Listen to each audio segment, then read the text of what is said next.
live nutrition talk with me. So let's get on with what we're doing today. So why are we talking about nutrition? This is a question. Why are we talking about nutrition? Why aren't I just giving you a bunch of exercises to help you lose weight and then we'll go home happy? Right, so I want you to entertain me. I haven't gone mad. I want you to entertain me for a second, right? I'm going to give you a scenario. Let's just say you want to go from point A to point B. That's what you want to do. And you think, do you know what? It's probably worth me getting a car. So to get, on average, to get your license, take your test, you have to do between 20 to 40 hours of driving, right? Then you've got to do your test. You've got to pass your test. Now you can spend another £1,000 or dollars on lessons, 60 quid on a test, another £1,000 for a car, because you're a new driver and you suck, £1,000 for insurance, and then another 50 quid on petrol. So all you've done, right, is drive from point A to point B. It's taken you, a few months to do it, and it's cost you over £3,000, right? You want to go from point A to point B. Is there a better solution? Da-da! There we go. He's gone mad. It's a bus, right? So a bus will cost you £1.50, $1.50. For the same price, for you to go to A to B in a car, costs you £3,000. You can do 2,000 journeys on a bus. So the question is, why would you even bother to take your test, right? And get your car? Because of convenience, right? The freedom a car gives us, it's an investment, and also it brings value to your life. You can then give other people a lift. You can leave later to go to work. You don't have to wait for a bus. You're not affected by other things, surroundings going on around you. You have full control once you've got your license. Now, how does this apply? You think you tuned into the wrong seminar, right? How does this apply to nutrition?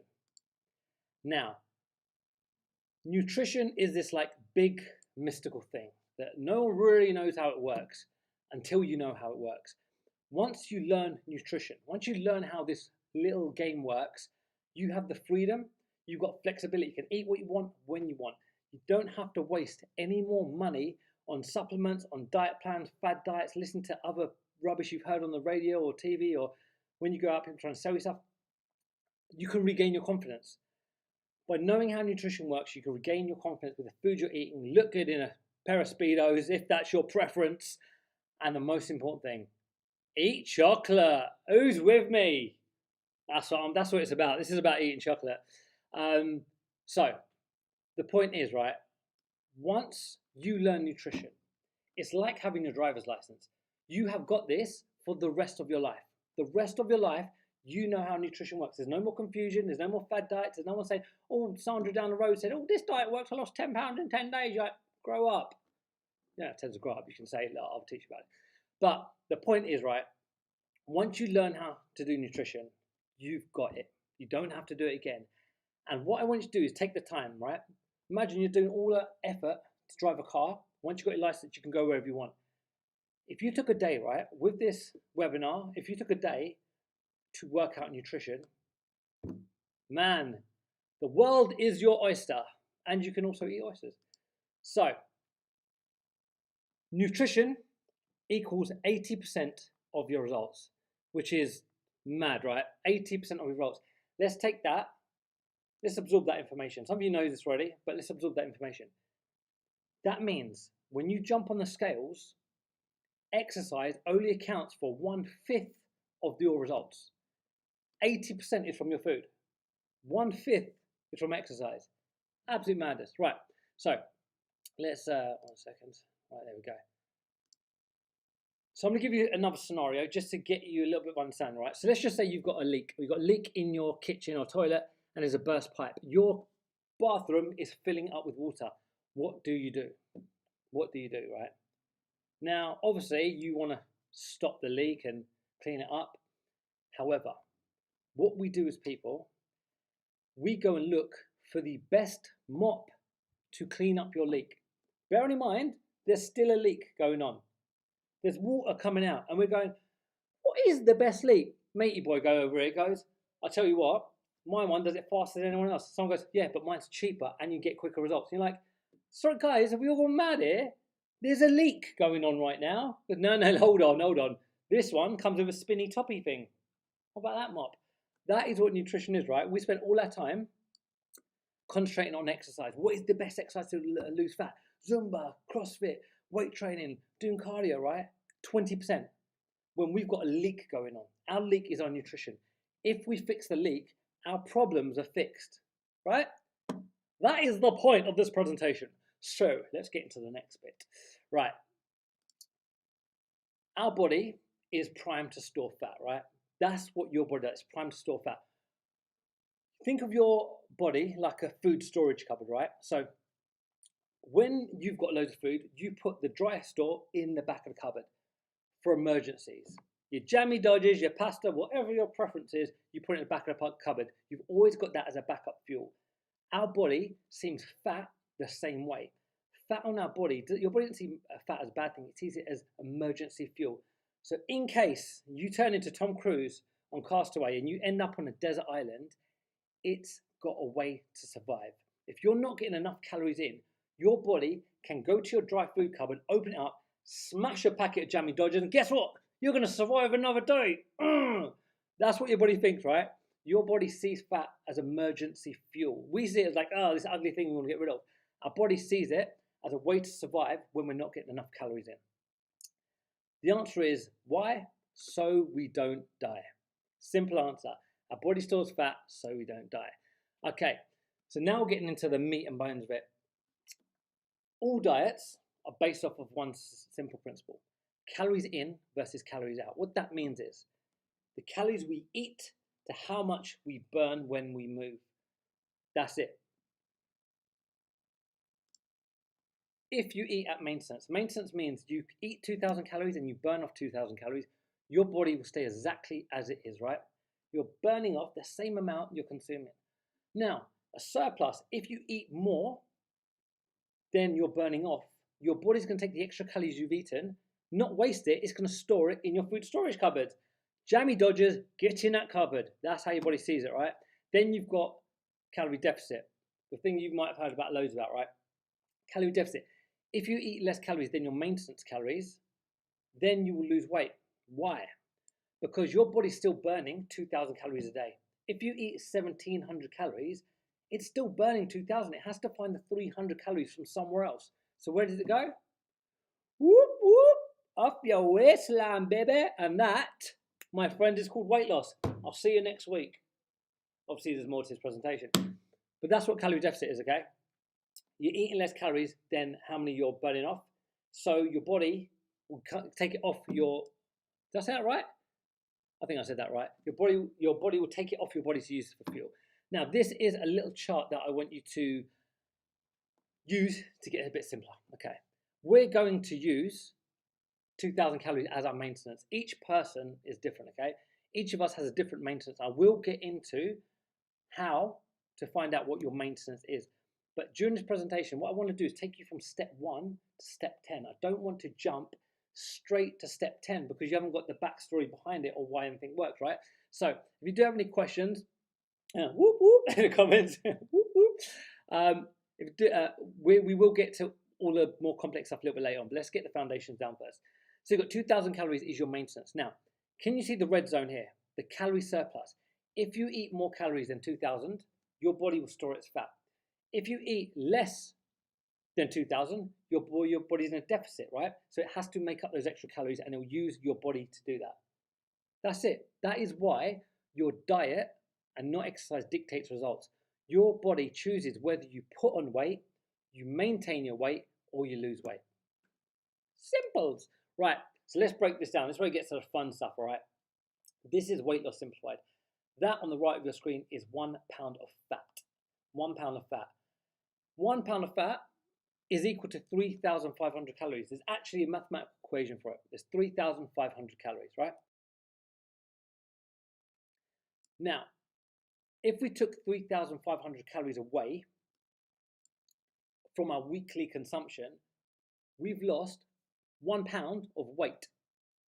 Remember, your body's still burning it. So if you take 3,500 calories away, your body has to make it up, right? From taking it off your body, so we lose weight. Now, let's break that down. 3,500 calories divided by 7 days, that's 500 calories a day. If we take 500 calories a day out of our diet, we've lost 1 pound at the end of the week. Bosh, I'll see you next week. I'm joking, there's more. Right. So if that is the case, right, if this philosophy is true, then why are we wasting our time doing 500 calories? Why don't we just take away 2,000 calories a day and get this weight loss thing done in a couple of days and bosh, on with your trip to Ibiza. Not during lockdown, but you know what I mean. Right, let's go on to the next stage. So this is why, right, too much too soon. This is where crash dieting comes into it. So guys, can you see the 2,000 calories? That is your maintenance. Now, see the blue area? This is your buffer zone. This is the healthy amount for your body to be in a deficit so it burns fat. You can see that, right? The blue area. That is the healthy amount for your body to be in a deficit. These numbers, don't go off these numbers exactly, but just to give you an example, right? Now, if you go below that healthy amount, so it's below 1,000 calories, you go into crash dieting. This is where your body starts burning muscle, loses water, and starts crashing your metabolism, right? If you cut too many calories, this is when your body does what it's meant to do, survive. It goes to survival, right? So let me explain this in the next chart. So you can see here, right? So we've gone from 2,000 calories as our maintenance. Now, this is how your body works. Let's take you're stuck on a desert island scenario. You're stuck on a desert island and you're burning 2,000 calories a day, but you're not taking in 2,000 calories a day. In fact, you're taking in 1,000 calories a day. If your body keeps burning an extra 1,000 calories per day and it's taking off your body, you're going to be dead pretty quick, right? So your body's going to do what it's meant to do. It's going to find a way to survive. So what can it do in that situation? It's not getting the food in, it's burning the calories. It will slow your metabolism down. It will slow down the rate you burn calories. So where it says 2,000 calories, this number, this 2,000 will start lowering. And guess what? It will start living off the number of calories you're regularly consuming. So this is where crash dieting falls apart. So let's just say you're eating 2,000 calories a day and you can stay at that. Your maintenance will drop to 1,000 calories. Now, what happens after? If you eat anything above 1,000 calories, look at that, turns into a surplus. So you've gone, right, from crash dieting, dropping your calories extreme amounts so you can lose loads of weight in the quickest possible time. Your metabolism starts doing this, bosh, bosh, bosh, bosh, bosh. Then your maintenance is now where you dropped it. Now, the only place to go from here is to eat more calories. Now, just say you went back to normal. You went back to your normal maintenance, which is 2,000. Now you're eating a 1,000 calorie surplus. Get that into your head there. A 1,000 calorie surplus. So 500 calories a day is 1 pound a week. Now you're eating 1,000 calories more. You're now putting on 2 pounds of fat per week because you went on a crash diet. Isn't that mad? And the thing is with the crash dieting, right? A lot of people think, and I'll explain why it works like this, but a lot of people think if you go on a crash diet, you just do it for a short period and then you come back off it. And a lot of people might lose weight. They might lose 5 and 10 pounds in a very short period. And then they start piling the weight on. And what do you know what they do? They blame themselves. Or you blame yourself. You go, listen, I was on it, I was all over it, I was smashing it, I was losing weight, mate. Everyone was saying how good I look in a bikini. And then it all fell apart and I started piling the weight back on. It's my own fault. Let me give them a contact again and find out how I can jump back on that fad diet. It's not your fault. It's not your fault. You've crashed your metabolism from following their plan. And I'll explain why we get into that, right? So let's move forward. Yes, Beverly just said, so lame, there's so many crash diets out there. Oh, we're going to get into that. It's a fun one, this one. Okay, so let's get into the actual maths. This is the stuff that no one gives you. I'm giving you all this for free. And this stuff I'm giving you today, guys, is gold. This is what every trainer, or they should know, this is what they go off of to train their clients. This is what everyone should know, but not everyone does know because a lot of marketing pushing in a different direction. So how much can we actually lose? Have you heard the answer? Well, you know, just be consistent, you'll lose. Here's an answer for you. 1% of fat per week. You can lose 1% of fat per week, right? So what does that mean? If you weigh 150 pounds, that is 1.5 pounds per week you can lose in fat. If you weigh 200 pounds, you can lose 2 pounds of fat per week. And it correlates to your body, right? So if you weigh more, you can lose more.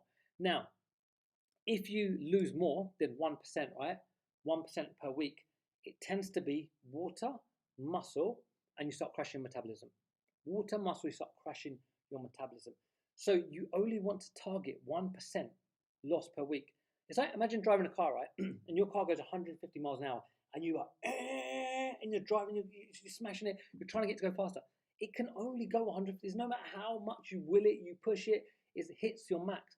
Your body can only burn max 1% of fat per week, no more than that. If you go more, your body does what? Goes to survival mode. It starts burning muscle, it starts reducing your metabolism down, losing a lot of water. Now. Hold on one second. Let's go to, hold on 1 second. There was another point I was going to make here. Right, oh yeah, that's it. So when you're losing 1% of your body weight, let's just say you're 200 pounds, you're losing 2 pounds per week. Now, when my weight goes down to 180 pounds, my 1% is no longer 2 pounds per week, it's now 1.8. If I drop down to 150 pounds, my 1% is 1.5. So what you find, right, so if you're bigger, if you've got a lot of weight on you to lose, your body is a lot happier to lose that weight than if you've got low body fat. Take this scenario, right? Let's just say you're hosting a party, right? You have all your friends round, you made a banging roast dinner, you got there's food for everyone. Everyone goes home, you go, guys, listen, get yourself a plate, take it home with you. Are you sure? I got plenty, mate. Take a plate with you. And everyone's happy. They've got a plate. Clean film over it, they go home, they're all happy, right? Now, if your cupboard's a strip bare and you've hosted a dinner party, when that finishes, like, hope you enjoyed yourself. Bye. See ya. No dinner, extra dinner plate for you. Your body sees fat the same way, right? If you've got fat in abundance, it is happier to lose fat and it's quicker to lose fat because it's got loads of jammy dodgers and whatever. I think I've got a thing about jammy dodgers apparently. Jammy dodgers, Jaffa cakes, there you go, bourbon biscuits, that's my crux. In the cupboard, right? It's got that, so it's happy to get rid of stuff. If your cupboards are bare, if you've got lower body fat, it's a slower rate to burn fat, and your body doesn't want to give it up, so it becomes harder. Okay. So I hope that makes sense. Let's do a quick recap. Haley, I've got lovely roast beef. Go on, love. Right, let's do a quick recap. So all diets, this is everything we've just done. All diets are based off of calories in versus calories out. So how many calories we eat to how many we burn, right? Now, to lose weight, you just need to maintain a calorie deficit. To lose weight, you just maintain a calorie deficit. 1 pound of fat is 3,500 calories, right? So we want to aim for 1% of fat loss per week. That's your actual numbers you can work off now. Aim for 1% of fat loss per week. Any more, and you're sabotaging your long-term results. Remember, we discussed if you maintain an extreme calorie deficit, you're going to start crashing your metabolism. If that happens, you're going to start piling on the weight after you finish. Bring her over. Bring her over. Hold on 1 second, guys. Quick, come over. Quick, come over. Quick, come over. I've got a special guest for you. She's never normally awake, but you get to see a little. Hello. Hello, my gorgeous. Hello. Oh, she's had a little wake up. You remember from the Christmas video? Oh, mwah. Right. She's normally in bed right now, but she's been awake. So, Sophia, there it is. Here's a preview. I would drag my wife in here, but she's not having it. Right. All right. That was off the thing. Okay, cool. So where was we? So any more than that, and you're going to start sabotaging your long-term results. So if you go extreme with it, your long-term results are going to be in danger. Right. So let's get into, oh, you guys are so sweet. You've been so sweet about Sophia. Right, let's get into the fun stuff. Myth busting. What? Okay, now you've got all your newfound knowledge, right? You've got all your newfound knowledge. Let's answer some questions, guys. I need you guys to join in, so you want to get your chat ready. Okay. Myth number one. We're myth busting now. Myth number one. Certain foods make you fat, right? Now, let's go off of 2,000 calories per day. Your maintenance is 2,000 calories per day. Which of these foods will make you fat? Let's have a look. Burger and chips is about 1,400 calories. We've got a large pizza is about 1,900 calories. A donut, 250. Oh, hey, I'll have one of those. A chocolate cake, they're about 500 calories. And a bottle of wine, ooh, the one you're familiar with, is about 800 calories, right? So going off of our logic now, with your maintenance is 2,000 calories, which one of these will make you put on weight? Please answer in the comments. Go, go, go. Answer in the comments. I'm having a swig of water. So someone said all of them, bottle of wine. None if calorie deficit, question mark. All of them, too much of all of them. What we got? None, unless you eat them all at once. Yummy, yes, Lucy. that'll be a killer day. All at once. Sounds like a Saturday night, to be honest. Right. Okay, so what is the answer? Which one of these foods makes you fat? The answer, none, mate. None of them. Why? Because you've got 2,000 calories per day to do what you want with. If I eat 1,900 calorie pizza, I'm still in a 100 calorie deficit. I'm still losing weight. I'm in a position to lose weight, right? I've got a burger and chips. I've got another 500 calories to do what I want with. Now, of course, if you ate them all in one day, you'd put on a bit of weight. The reason is because we're going off of our 2,000 calories per day. Imagine those 2,000 calories is money, right? I give you £2,000 a day. I'm like, spend whatever you want. Just don't get me into debt. Don't go above that amount. So you can do what you want with. If you spend 2,000 calories a day, you're not going to start using your credit cards because you've still got £2,000 you can spend. So if you spend 1,900, you've got 100 quid left. So none of these foods, and this is one you've got to really get your head around. It's like you're going to have a lot of aha moments where you go, aha. That's a cool. Aha, do something better than that. Aha, like a, all right, go with that one. Aha, that will do. I should rehearse this one. You're going to have a lot of aha moments, right, during this presentation. Things that you thought you knew, I'm going to flip them all over.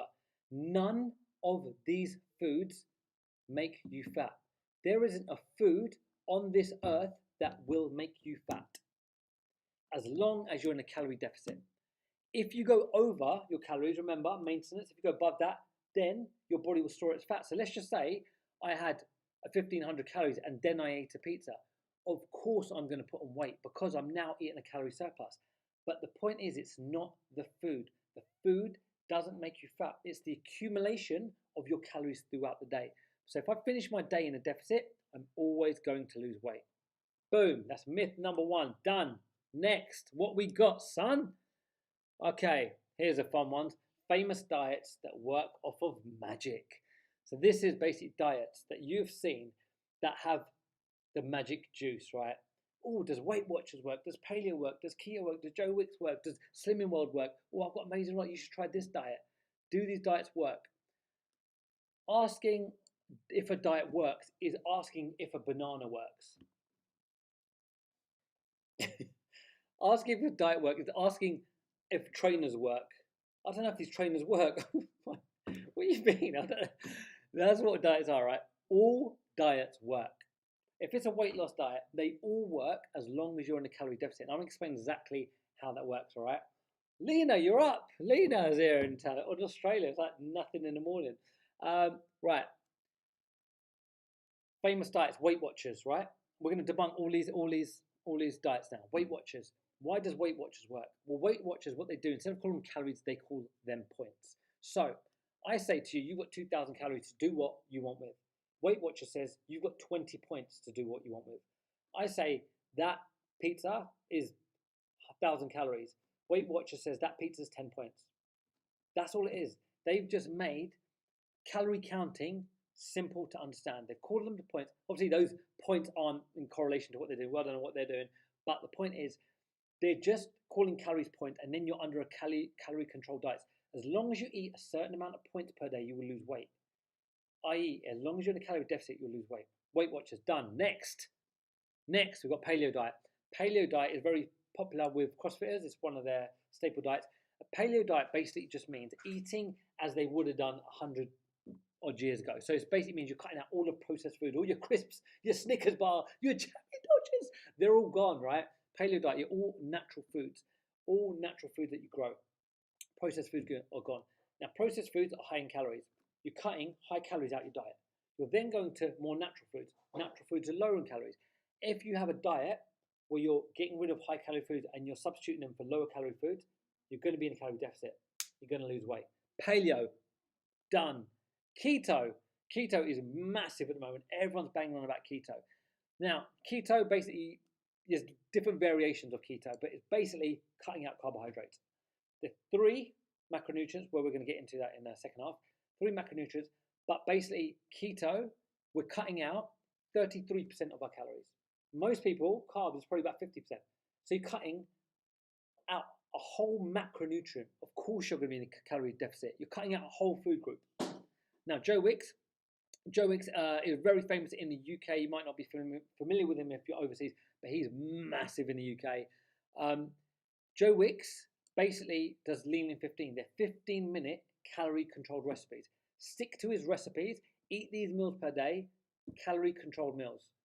Calorie deficit. Slimming World. I had to look this one up. I'm not that familiar with Slimming World, but a lot of people do it. Slimming World, what they do, they eliminate high-fat foods, high-calorie foods, and you replace them with low-fat foods. So you're taking high-calorie foods, you're replacing them with low-calorie foods. Where does that put you? Calorie deficit. Do you see where we're going with this? Do you see where we're going with this? Every single diet is based off of this. If it's a weight loss diet, they're all based off of calories in versus calories out. There is no magic pill. There is nothing you can do right now. Look, right, let's do it. Let me find something. Water bottle diet. There you go.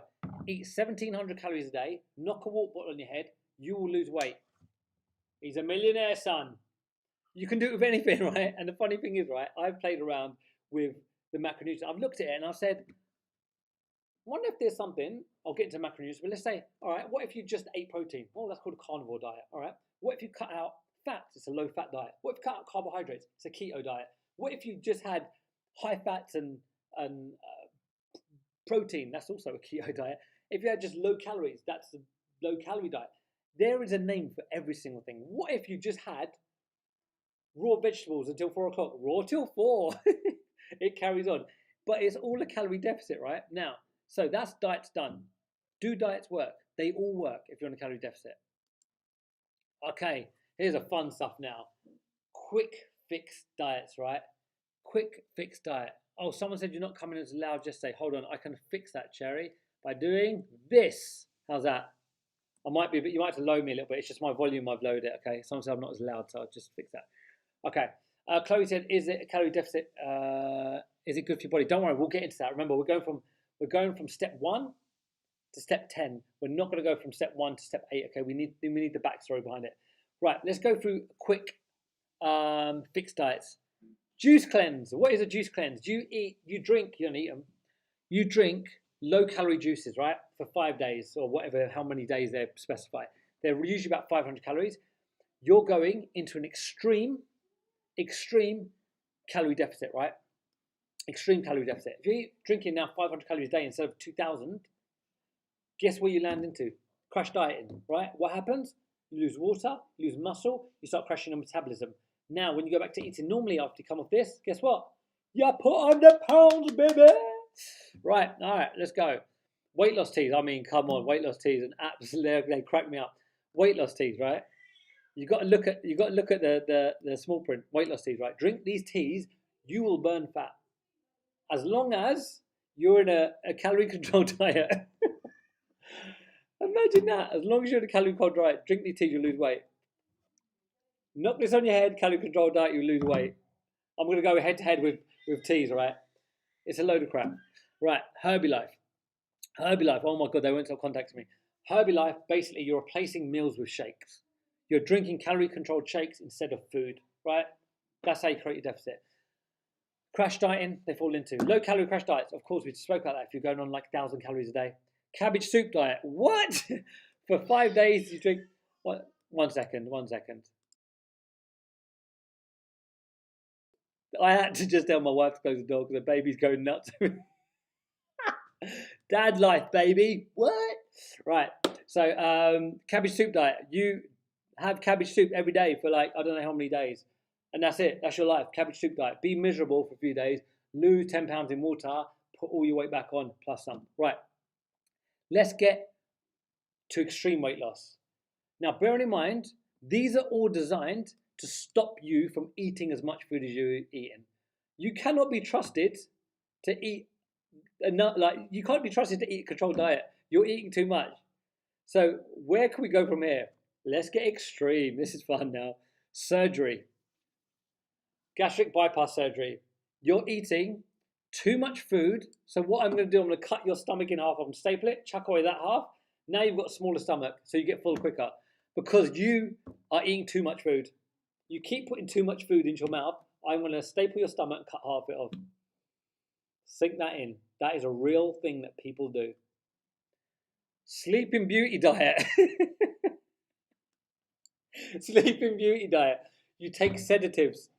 So you sleep for 16 hours a day. Because if you're sleeping, you're not eating. You cannot be trusted to stop eating food. So I'm going to give you some sedatives so you sleep all day. This is madness. Right. Tapeworm diet. This is legit. This exists. This exists. You eat a tapeworm egg. The egg hatches in your stomach. When you eat, that tapeworm grows and eats your food. Because you're eating too much food, you need help with eating that food. So you eat a tapeworm and it lives in your stomach. And someone told me it can grow up to 6 foot, which I can't even fathom right now. It makes me feel sick. That's a legit diet.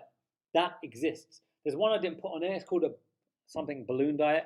You swallow a balloon. They pump the balloon with air, creates less room in your stomach, so you can fit in less food in your stomach because you cannot be controlled with your eating. You're eating too much food. You cannot be controlled. It's madness, right? Cotton ball diet. You take a cotton ball, you dip it in olive oil, so it goes down your esophagus. You swallow it, you fill up your stomach with cotton balls, so you feel full quicker. These are legit.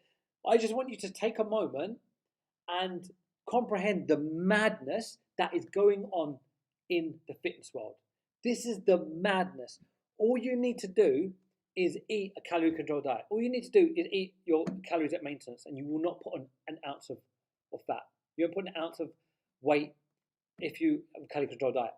But we've got to the point now we're stapling stomachs in half, we're cutting half of it out. We're stuffing our stomach with cotton balls because we're eating too much food. We're putting tapeworms in our stomach. We're taking sedatives. We're taking balloons in our stomach because the food going in our mouth, we cannot stop it going in. We can't just go, I'm all right for that sandwich. We're just going. And this is what it's come down to. This is the madness. I'm not saying you. I'm saying you as in like us as a human race. This is the madness. We're just taking a calorie controlled diet. And this is the madness that's come out of it. Juice cleanse. Don't eat. Drink low calorie juices.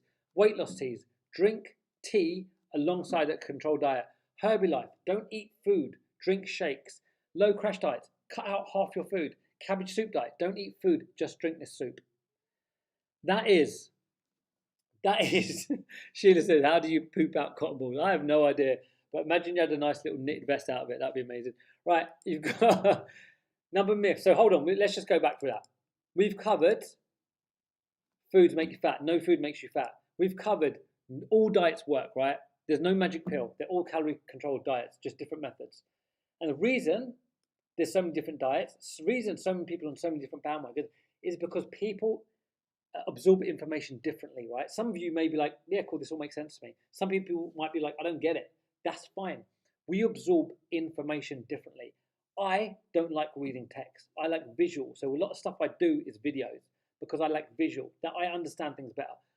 Text, I get bored. My brain goes, oh, what can I do? What can I film? But that's the point. We absorb information differently. So sometimes, why would someone go on a keto diet and not just do calorie control? Because they understand keto a little bit better. I had a client who lost 100 pounds. She did keto. She knew how calorie control worked, but it was easier for her to go out and go, don't eat chips, don't eat mashed potato, don't eat roast potatoes, just have some vegetables with a protein. That made it was easier for her to understand. She didn't have to control, she didn't have to count her calories. She just knew. So it's just what works for you, okay? That's what it comes down to. There's no magic diet. None of them are more superior. Just what works for you.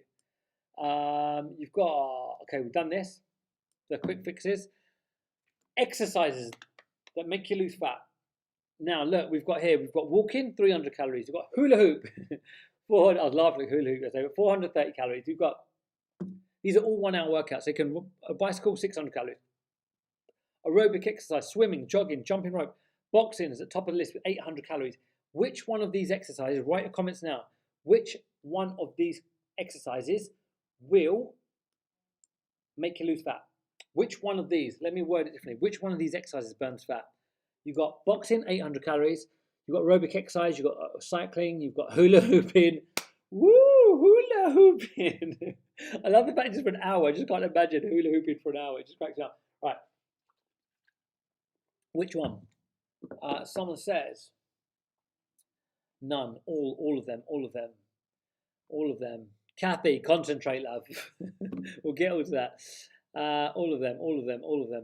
All of them. As long as you deficit. None of them. Cool. Going off information we know now, right? We already went over, right, that we need to be in a calorie deficit, right, to lose weight. Now, let's say, so we're talking about which exercises burn fat. I need 2,000 calories to maintain my weight, right? 2,000 calories a day to maintain my weight. I eat 4,000 calories a day. But it's okay, I do boxing. I box for an hour and I burn 800 calories. I'm now in a 1,200 calorie surplus. How much fat did I burn that day? 0. I didn't burn anything. I put on weight. I put on 1,200 calories of weight because exercise does not burn fat. Now, this is like, aha moment. Exercise, there's not an exercise in the world that burns fat. I'm not talking about assisting you. There's not stuff that helps you on your journey to losing fat. I'm talking about exercises that burns fat. So if you did an exercise, crunch, I'm burnt, wow, look at that, smashed it. That was 1 pound of fat I've just lost off my body. It doesn't exist. Otherwise, we'd all walk around with 6-packs of big flabby arms with just t-shirts on, just going, look at my 6-pack, baby. I did 1,000 crunches. No exercise. So this is something I want to get around your head, okay? No exercise loses fat. It's a calorie deficit. Any exercise you say to me that burns fat, eat 5,000 calories a day and tell me that burns fat. It doesn't happen, right? So again, we'll get into all that. We'll get into that. Right, exercises that make you lose weight. So someone just called me T and said, it depends on your calories you took in that day. Right, cool. Someone just said, it depends on the calories you took in that day. Exercise, this is a point I'm making. I'm not saying, can you lose weight while exercising in a deficit? We know that's true. I'm saying, if you're in a deficit, you're going to lose weight. If you're in a surplus, you're going to put on weight. If you're at maintenance, you're going to maintain your weight. Whatever exercise you do won't affect that. It only matters how many calories you eat to how much you burn. The exercise itself has no effect. If I didn't do any exercise and I ate a calorie deficit, I'm going to lose weight, right? Okay, cool. So this is why diet trumps exercise. In 10 minutes, you can smash 1,100 calories on a KFC. We've all done it. I might do it now, in fact. Deliveroo. But if you did, it says 40 minutes. If you did 1 hour of spinning class, that'd be 500 calories, right? Think about that. In 10 minutes, you can eat 1,100 calories. In 1 hour, you can burn 500. How many times can you eat for a 10-minute duration throughout the day? That's why diet is 80% of your results, because it dictates whether we maintain our weight, we put on weight, or we lose weight. To burn off those amount of calories is crazy, right? It's easier to cut out a Snickers bar from your diet of 250 calories than it is to work out for half an hour. I've got lunch, do you know what, I should leave that. Or I've got lunch, let me also burn off for 30 minutes that Snickers bar. So that's why diet trumps exercise. Guys, that's a lot of information. So we are going to go on a 5-minute break now. It's at 7:42. So we'll come back. Let's do a 3-minute break, shall we? 7:45. Well, that's my time. Sorry. So whatever your time is, at 45 minutes past. So 3 minutes. I can put a clock on this. Someone told me. So we'll come back in 3 minutes. Grab yourself a cup of tea. Grab some water. I'll have a look at some of the questions, and then we'll get on to the second half of this presentation. All right, guys. See you in a sec. Okay, team. We're back in the house. Cool. Hope you had a little break. Got your tea. Got all that good stuff, mate.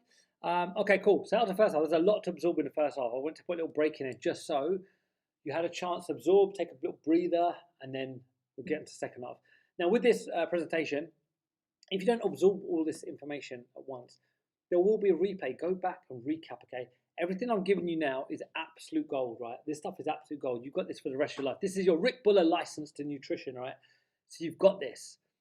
You never have to follow another fad diet again. You've got this, right? So if you need to rewatch this video, you're going to have the link to it. Right, let's do this. Someone's doing a 5,000-step workout and listening. Go on, Lisa. All right, cool. Should we crack on? Let's do it. Right, okay. Second half. Macronutrients, right? I'm gonna try and avoid as much science stuffy as possible. But what I've learned in my time, I've trained thousands of people. Simplicity wins. Simplicity wins. Keeping stuff simple. I can give you all the scientific jargon you want, but if I told you don't eat that or make you fat, that's all you need to know, right? You don't need to know well the science of the insulin. In fact, I will get a little bit into that, but I just want to let you know this will be simple, right? So all my science buffs in here is like blah blah blah, all these extra little extras in it.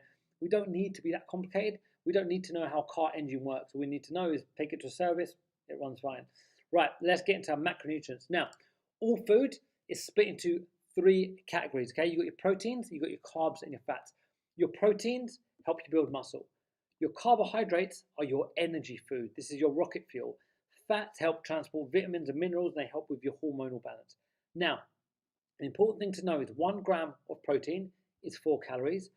1 gram of carbohydrates is 4 calories. 1 gram of fats is 9 calories. Now, why does that matter? This is why I want you to know this. Restaurants cook food for flavor and not calories, right? Their job is to make their food taste good. It's not to worry about like the amount of calories it's got. It's to make it taste good. They're doing what they're supposed to do, right? They're making you enjoy your food. Now, we tend to cook food in oil, right? Chips and fried stuff, and you maybe have stir fry and you're putting loads of oil in there. Let's do a little pop quiz, right? If you know the answer, if you was here yesterday, don't answer this one. For everyone else that's here, how many calories do you think is in that cup of oil? How many calories do you think is in that cup of oil? Answer in the comments. I'm going to give you 10 seconds.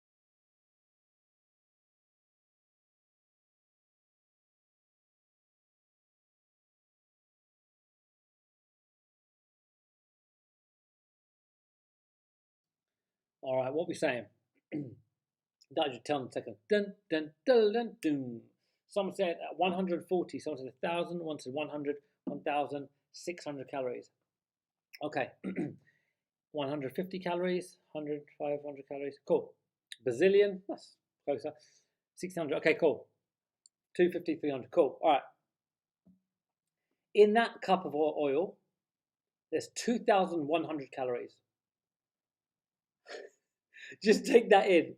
There's 2,100. If you're on a 2,000 calorie maintenance, that's your whole calories in a surplus done from that cup of oil. 2,100 calories. Now, if you go to a restaurant, what they're going to do, they're going to fill their pan up with oil, right? And then they're going to fry your stuff in it. Now, I'm not saying you're going to take 2,100 calories into your diet, but what I'm saying is if you dip some battered fish or battered chicken into that frying pan, it's going to soak up some of that oil. 250 calories, 500 calories, 600 calories, it's going to soak up that oil, right? Because you can see it when you have a burger and you squeeze and they put it in oil. When you have you have fried food and you pat it down, there's oil in it. That's the oil which soaked up. There's 2,100 calories in that. And that's why it's so important to understand there's 4 calories in protein, there's 4 calories in carbs, and there's 9 calories in fats, right? Right, so now with everything there's a good and a bad. Now with carbs, there's the good carbs and you've got your bad carbs. With the fats, there's excuse me, I just burped. I quickly switched to mute. All right, cool. So there's good carbs and bad carbs, and there's good fats and bad fats. Now, your good carbs, these are stuff like your starchy vegetables, potatoes, sweet potatoes, beans, lentils, peas, whole grain sauces, vegetables, wholemeal pastas, whole grain sauces, right? They're your good carbs. Then you've got your bad carbs. Your bad carbs are your sweets, your chocolates, your sodas, cereals, white bread, white pastas, processed foods.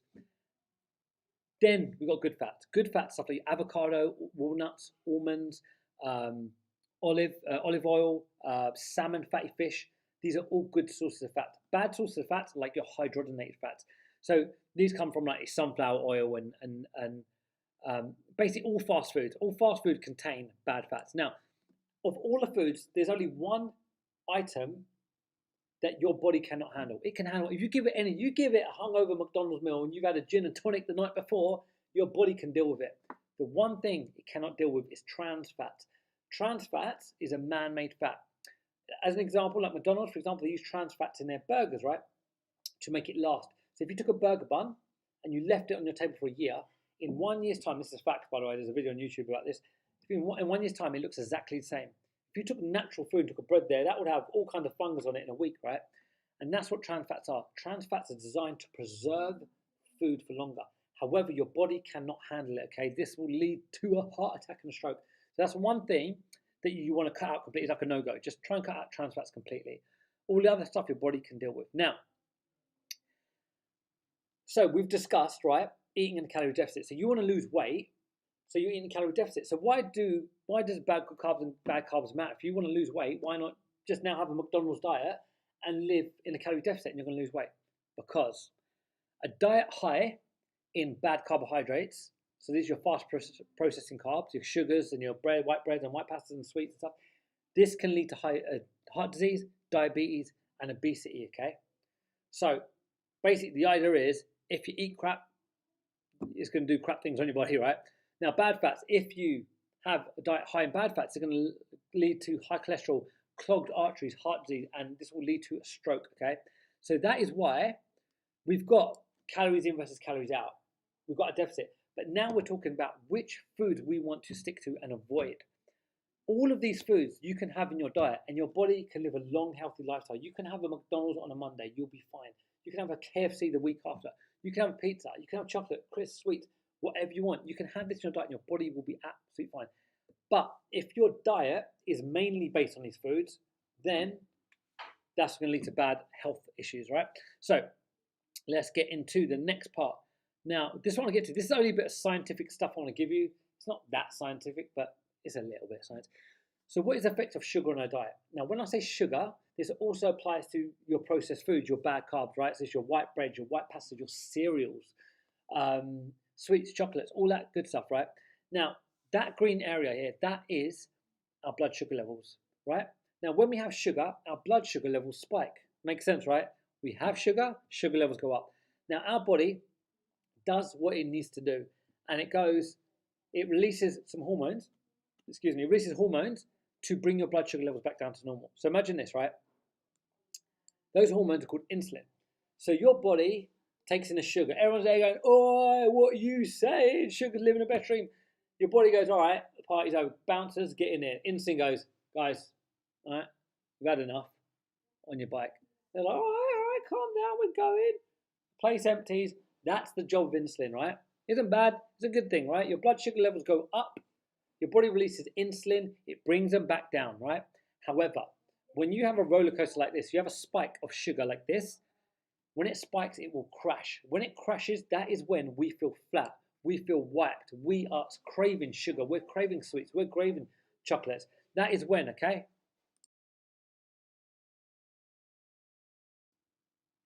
So when we crash, we then crave things to bring it back up again. So we end up on a yo-yo diet, right? You have sweets or chocolates, and it crashes, and you feel, oh, I feel what? I need something to pick me up. Let's have a Snickers bar. We spike back up, we're feeling good, and guess what? It crashes, and we end up in this yo-yo diet. Now, what effect does this have on our body? When insulin is present in the body, it encourages our body to store fat. You don't need to know any more science behind that. Just know that. That's the only bit of science you need to know. The rest of it, you can get really intense into this. We don't need to break everything down. You have sugar, it spikes your blood sugar levels. Your body releases insulin to bring it back down. Insulin says fat, so all the sugar, go to fat storage. That's what you need to know. That is effects of sugar on your diet and processed foods. Now, let's talk about body composition. Now, body composition, this is to do with losing fat and not muscle. Now, when you go into calorie deficit, if you just did a calorie deficit, right, you would lose a lot of weight, right? But the problem is you would lose a lot of muscle, a lot of water, and a lot of weight, right? You lose fat as well, but you lose a lot of weight. And what happens? You shrink. This is called skinny fat. What? So you lose a lot of weight. You've lost a ton of weight, and you haven't got a six pack. You've got a bit of a stomach on you. You've got a bit of flab on your arms. This is called skinny fat. What happens is you lose a lot of muscle. Now look at the picture on the other side. That's weight loss on the left. On the right, that's fat loss. We've lost weight, but we've lost fat and preserved our muscle. Now, we have to do a couple of things differently. We eat in a calorie deficit, and that's it for weight loss. To lose fat, we have to eat in a calorie deficit, we have to eat adequate amount of protein, and then we have to lift weights. So there's other elements you have to add to burn fat. And that's why I said before, you lose 1 pound of weight, not fat, okay? Because there's other factors to do with fat loss. Right, so here's a question you want to know. Why is it so damn hard to lose weight? Why is it so damn hard to lose weight? This is why, right? Our body, you've got your three sources, your protein, your carbs, and your fats. Our body chooses in this order to break down carbs first, then your protein and your muscle. Carbs first, then protein and muscle, and your last resort are those jammy dodgers, is your fat, right? The last resort is your fat. Remember, our body is primed for survival. It wants to store fat in its body in case of emergencies, break open in case of emergencies. So your body's less inclined to get rid of fat when it doesn't need to. So check this out. Our body burns carbs, it then goes to protein, then goes to fat. Why does it do this? Because it takes 20 minutes to 1 hour to break down carbs. It takes up to 4 hours to break down protein, and it takes 8 hours to break down fat. So when you're talking about efficiency, when your body needs a quick fuel, it will go to your carbs first. Once they're depleted, it will then move to the next quicker source. Fat is 8 hours. Why would it go there? It goes to protein because it's 4 hours. So it breaks down muscle. So remember, your body always chooses to burn muscle over fat. It wants to preserve fat and it wants to burn muscle. So when we want like a lean, toned physique, our goal is to preserve muscle and lose fat. So we're working against our body's natural instinct, right? Our body's natural instinct to store fat and burn muscle. Right. Now, there are other factors involved as well.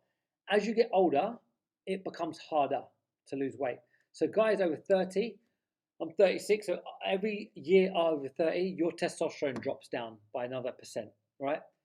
Our testosterone drops. Now, that also gives us the ability to lose fat. As you get older, your body is more inclined to hold on to fat. So you're sitting there dreaming about, oh, when I'm 21 years old, mate, I'm going to get back to that. Listen, your body, that era's done. That era's done. You're going to create a new era now. But it's not going to be your 21-year-old self, unfortunately. I want it to be, but it's not going to be. Just because your body works differently now. Now, another important factor is gender. It is easier for guys to lose weight than it is women. I know you've got a husband that you are so annoyed with who loses 10 pounds in a week and it takes you 2 weeks to do the same, or even longer, right? I know he's annoying as well. Yeah, it's fine. You can vent to me. It's easier for guys. The reason is women need fat for hormonal balance. So as you get older, your body needs to balance its hormones and it needs more fat.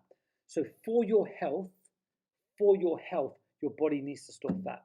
So you'll find as you get older, you're no longer seeking a six-pack, or if you was ever seeking that, but just as an example, a lean, toned physique, right? You're seeking to be in shape and look good, but not like as you was at 21, because your body requires different things. It needs hormonal balance now, so it does need fat in the body.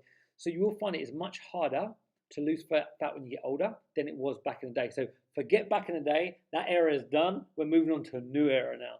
All right, so for us to burn fat and build muscle, we have to give our body a reason.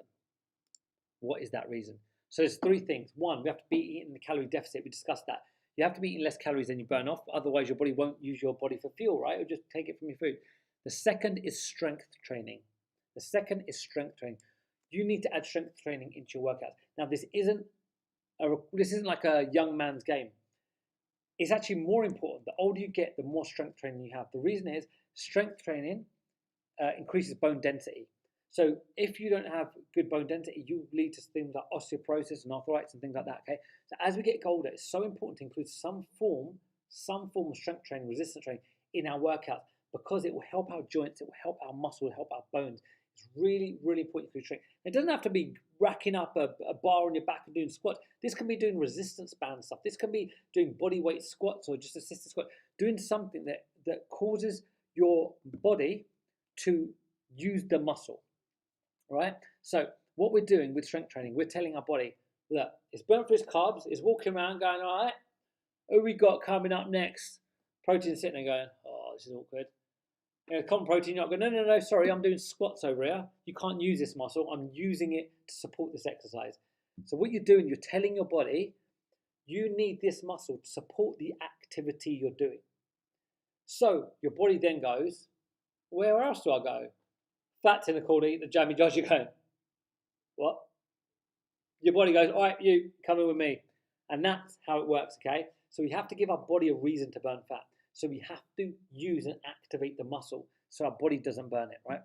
And then we have to eat adequate protein. So you have to supply the muscle with enough fuel in order for it to build, okay? Right, let's do a quick recap. That was a lot of information, So, quick recap. All foods categorized into 3 macronutrients: protein, carbs, and fats. A diet high in processed and sugary foods will spike your blood sugar levels. They will then crash. This is linked to heart disease, diabetes, obesity, and high blood pressure. That's why we don't have a diet full of high processed foods.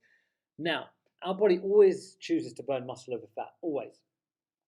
And also, sorry, I forgot to mention, now when it comes to here, adequate protein, our body does use protein to burn fat. It needs protein. So if we're eating enough protein, our body will take it from the food we're eating and not our bodies. That's why it's important to get enough protein in there. Okay, sorry, let's go back, let's go forward. So our body always chooses to burn muscle over fat. We are in a battle against our body's natural instinct to store fat and burn muscle. So going against our body's natural instinct. So for us to burn fat, we have to give our body a reason, a good enough reason. It's got to be a good enough reason that it will burn fat instead. We create calorie deficit, we use the muscle using strength training, and we eat enough protein. Bosh! Okay, we are getting started. Guys, we're going into fun stuff. This is like we've done. That's all your homework. We've done all the backlog. We've done all the. This is what you need to know. Now we're getting into stuff that you can apply right now. Are you ready? This is gold now. Right. So our objectives moving forward is to control our calorie intake. So we're talking about maintenance. We're controlling how many calories we take in. We're taking control of that now. Then we're maintaining our calorie output, right? So we're maintaining how many calories we burn per day. And then also we're improving our lifestyle, making better lifestyle choices. Now, let's get into the good stuff. There are 2 ways, right? There are 2 ways to control your calories: tracking and guesstimating. Tracking and guessing. 2 ways. They both work. They both have their place. Tracking and guessing. Now, guesstimating works a treat, right? But remember, for you to get your license to drive, you have to know how to drive. You can't go straight for your test because you're in a rush. You have to learn the foundations first. Work out how the gears work, where the indicators are, where the mirrors. That is the same thing. So no matter who you are, I want you to start here. This is your day dot, because you're going to learn so much from this. Someone said, I want to try Jammy Dodger. Me too. Okay, hold on one second. So this is MyFitnessPal. Now, MyFitnessPal is a free app by Under Armour, and what it allows you to do is track your calories. You can also find out your stats from there, which is really good. So, for example, let's just say you had a sandwich. You had a sandwich, you put it in there, and it says, cool, you've eaten 500 calories. You've got 1,500 calories left for the rest of the day to do what you want with. So you have another 500 calorie meal, and your body goes, look, sorry, MyFitnessPal goes, you've got another 1,000 calories. Then you eat 1,900 calories. Your body goes, you've got 100 calories left before you go into a surplus. That's what MyFitnessPal does. It allows you to find out your numbers, right? So you can find out your numbers from MyFitnessPal. You can find out how many calories you need to eat to lose weight, to put on weight, to maintain your weight. This is where it gets really important. You get to learn about food. You get to understand the content of food. And this is so powerful. This is worth its weight in gold, just to learn this. When you eat certain foods, you don't understand how many calories in each of those. You're looking at a packet, or maybe it's at a restaurant. You don't know. Once you understand how many calories in something, you can make crazy lifestyle choices. You can go, why would I eat this, which is 700 calories, when I can have 5 of these and they're much more filling. I get a lot more for my bang for my buck, and I'm still going to lose weight. That's where learning about food, and you learn so much about food, because when you plug it in, you go, holy moly, there's only that amount of calories in there, or there's that much in there. It's crazy. So you get to learn about food. You get to understand your calorie intake, and it's easy to track, right? You use MyFitnessPal, it's easy to track. Back in the day, it was all pen and paper, looking at labels. Now you just plug it in, you can scan barcodes, you've got your answer. Now, when it comes to your diet, what's important? What is the best diet, right, for you? The best diet. This is your answer: a balanced diet. The best Diet for you is a balanced diet, not cutting out your carbs, not cutting out your fats, not having low this, high that. Balanced diet. Our body needs all of these macronutrients, right? There is one important thing, right? You've got your protein, carbs, and fats. Carbs is non-essential, meaning if you didn't get enough carbs in your diet, your body can break down protein and break down fat to use for fuel. However, if you cut out fat, your body cannot synthesize fat from your carbs and your protein. And same thing with protein. If you cut out protein, your body cannot make protein from your carbs and your fats. So carbohydrates are non-essential, right? That's an important thing to know. They're non-essential. Think of them as your energy food. Take them when you need energy. When you don't, it's just a kind of good rule. It's still calorie control, but it's just a good rule to go by. Now, so balanced diet is the best thing. What I recommend, if you're trying to lose weight, build muscle, a great split is 40% of your diet comes from protein, 30% comes from fats, 13% comes from carbs. Now, 40% is an extremely high amount of protein, right?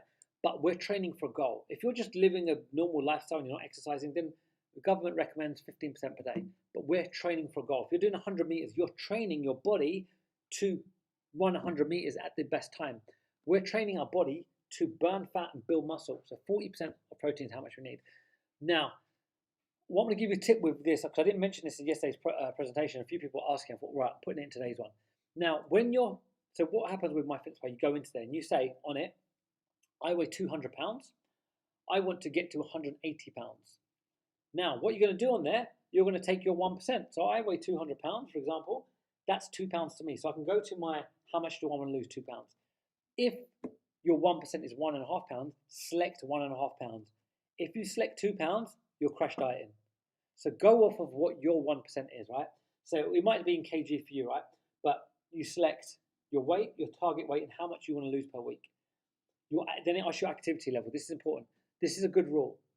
If it says, I think it says lightly active, active, and very active. If you exercise 1 to 2 times a week, choose lightly active. If you exercise 3 to 5 times a week, choose active. If you exercise 6 to 7 times a week, choose very active. The reason is this activity level will give you an extra amount of calories to your diet. Now, when we track our calories, sometimes you hook them up to your FitnessPal, or you hook them up to your Fitbit or whatever, and it will give us extra calories. Excuse me, it will say you've burnt 500 calories, have an extra 500 calories, enjoy yourself. We are already taking into consideration our exercise via our activity level. Hope that makes sense. We're already taking into consideration the amount of exercise we're doing from the activity level. So once you've got your numbers, stick to these numbers and don't readjust them. Okay, cool. Right, we are going into our action plan. So we've done diet. That's your diet. Now, how do we maintain our calorie output? Target 10,000 steps per day. 10,000 steps per day is a perfect amount for you to live a long, healthy lifestyle. This isn't actually, funny enough, it isn't an extreme thing. This is just to live a long, healthy lifestyle. Our eventual goal, you may be lower than this, hit 10,000 steps per day. This is going to give us a consistent calorie burn. When we're talking about maths here, if we're hitting the same amount every time here, same amount every time here, we jump on the scales, we're going to have a direct answer of what we need to do, what we need to change. Why am I hovering over this like this? Oh. Okay, so 10,000 steps per day is going to be our goal, okay? Now, we want to add some sort of strength training to our workouts. That will be 4 times a week. So we're hitting our 10,000 steps per day. We're doing 4 times a week of strength training, some form of strength training. It doesn't have to be crazy 45-minute workout. They can be 15 minutes of just some body weight squats and push-ups and things like that. But some form of exercise that involves strength training. That will give us a consistent calorie output. Then with our MyFitnessPal, we've got a consistent calorie input. Then we've got our numbers. This is where this gets really powerful. And one thing I didn't mention, I'm going to go back quickly because one thing I didn't mention with MyFitnessPal, the reason it's so powerful is I've got 2,000 calories today. Do what I want with, right? Tonight I'm going to a birthday party. They're going to have cake. They're going to have a jammy dodgy cake. I don't want to obsess with jammy dodgy. They're going to have a jammy dodgy cake. Why not? It's 500 calories. I'm having a slice, but what am I going to do with MyFitnessPal? This is what you're going to do. I'm going to put in there, I'm going to have a slice of cake, 500 calories in there. I might have a couple of sausage rolls. I plug that in there. I might have, I don't know, a drink of some kind, right? I'm going to plug that in there. Orange juice, let's go with. Plug that in there. Now, I look at my numbers and it says you still have remaining this amount of protein.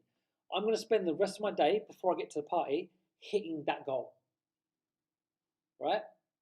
So I've got my end of the day calories set. Now I'm going to fill this pot up with the stuff I need to get my end result. That's going to hit my protein. Now, when I get to the party, I can eat my cake, I can have my jammy dodgers, I can have my glass of juice, and I'm still going to get the result I want because I've hit my numbers, right? So all that matters is you hit your numbers by the end of the day. Have you hit your protein by the end of the day? Have you hit your calories by the end of the day? That's all that matters, right? And then we can take that and we're doing an average at the end of the week. So some days maybe you're higher on your calories, some days maybe you're lower. As long as your average is the same number, you're always going to get the same result. All right, we're nearly end, guys. We're nearly end. So, improving our lifestyle choices. How do we improve our lifestyle choices? Now, sleep 8 hours per night. I know you're not getting 8 hours per night. Who is? But our goal is to sleep 8 hours per night, okay? When we don't, our body releases a hormone called cortisol, which is our stress hormone. Our stress hormone is a cannibal hormone. It tells our body to burn fat for fuel. That's why it's so important. Reducing our stress, same thing I mentioned. It encourages your body to release the stress hormone, which burns fat, okay? So if you've got stress in your life, you do have to really try and cut it out. Find ways that you can de-stress, right? Whether it's meditation, whether it's yoga, whether it's chilling out, reading a book. Find ways to de-stress. And the last one, the one you all came for was alcohol, right? The one you all came for was alcohol. Okay, cool. Alcohol. Here's a question. Can you lose weight while drinking alcohol? Yes, you can. You can also climb a hill wearing roller skates. The point is, it makes it so much harder when you drink alcohol and you're trying to lose weight. The reason is, right, alcohol works very different than anything else in our body. Alcohol is a poison in our body. So when it enters our body goes, hold on, what is this? So let's just say we've had a whole day of eating really good food. We're all healthy foods. We're killing game. Then we have alcohol. Our body then goes, we need to fix this. So it takes all its energy and it directs it towards breaking down that alcohol. So all the other food you've had turns into surplus and goes into fat because your alcohol becomes your primary energy source, not the food you've been eating. That goes to the back. Primary energy source. Yes, if you're in calorie deficit, you will lose weight, but there's a couple of important factors with alcohol. Alcohol slows down your metabolism. So the rate you burn calories, it slows it down. It also releases a cortisol hormone, right? A stress hormone that eats muscle. It tells our body, this is what alcohol does. It tells our body to burn fat, burn muscle, and store fat. It tells our body to store fat and burn muscle. That's what alcohol does. So we're trying to burn fat, build muscle. Alcohol, burn muscle, build fat. See how it's counterproductive. That's why it's like going downhill, right? If you want to pick up as much speed as you want, if there's boulders in the way, it just slows your journey down. It'd be pretty painful as well. Now, tips when it comes to alcohol. You want to avoid any sort of coloured alcohol. So basically beers, wines, all that stuff. Colour in a drink is sugar. Now, sugar, we know what sugar does, spikes, crashes. Now, alcohol sends your body straight to storage. This is where beer belly comes in, right? You have alcohol, slows your metabolism down, starts burning muscle for fuel, tells that sugar in the beer to go straight to fat. That's why we can easily put on weight with alcohol. Now, there are better solutions. It's better to get punched in the face than it is a baseball bat to your face. So, with that information, gin and tonic is a better solution, right? So clear spirits, 0 calorie mixers like a sugar-free Red Bull or a sugar-free soda or gin or water or something like that. Water is a mixer, but you know what I mean. 0 calorie mixers with clear spirits, vodkas and gins. These are better choices for your body. Your body can deal with these better than other things. Wine, red wine, actually has some benefits to your body. So you can actually have 1 or 2 glasses of red wine and it won't really have much effect on your body. In fact, it might even benefit it. But I don't want to give you, I've got a fly. I don't want to give you everything, right? I want you guys to do your research. Get your license. Go on. See what works for you. I can't give you 30 different solutions for your drinking habits and eating habits. But what I can give you is the foundation that you can go, all right, this is what I do. Let's have a Google. Find out what works for me. All right, cool, guys. Right, now I'm going to go for a quick fire round. We're right at the end of this presentation. Small changes for huge results. First one, avoid drinking calories.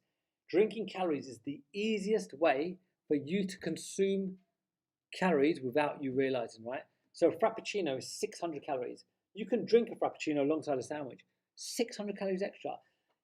Why not change Frappuccino? Why not have, like if it, let's just say it was a latte with loads of milk in it. Why not change that for Americano or a coffee or a tea, which is 0 to no calories? By drinking calories, you're adding a huge amount of calories to your diet, which you don't need. Fruit juices fit into this. Full fat sodas all fit into this.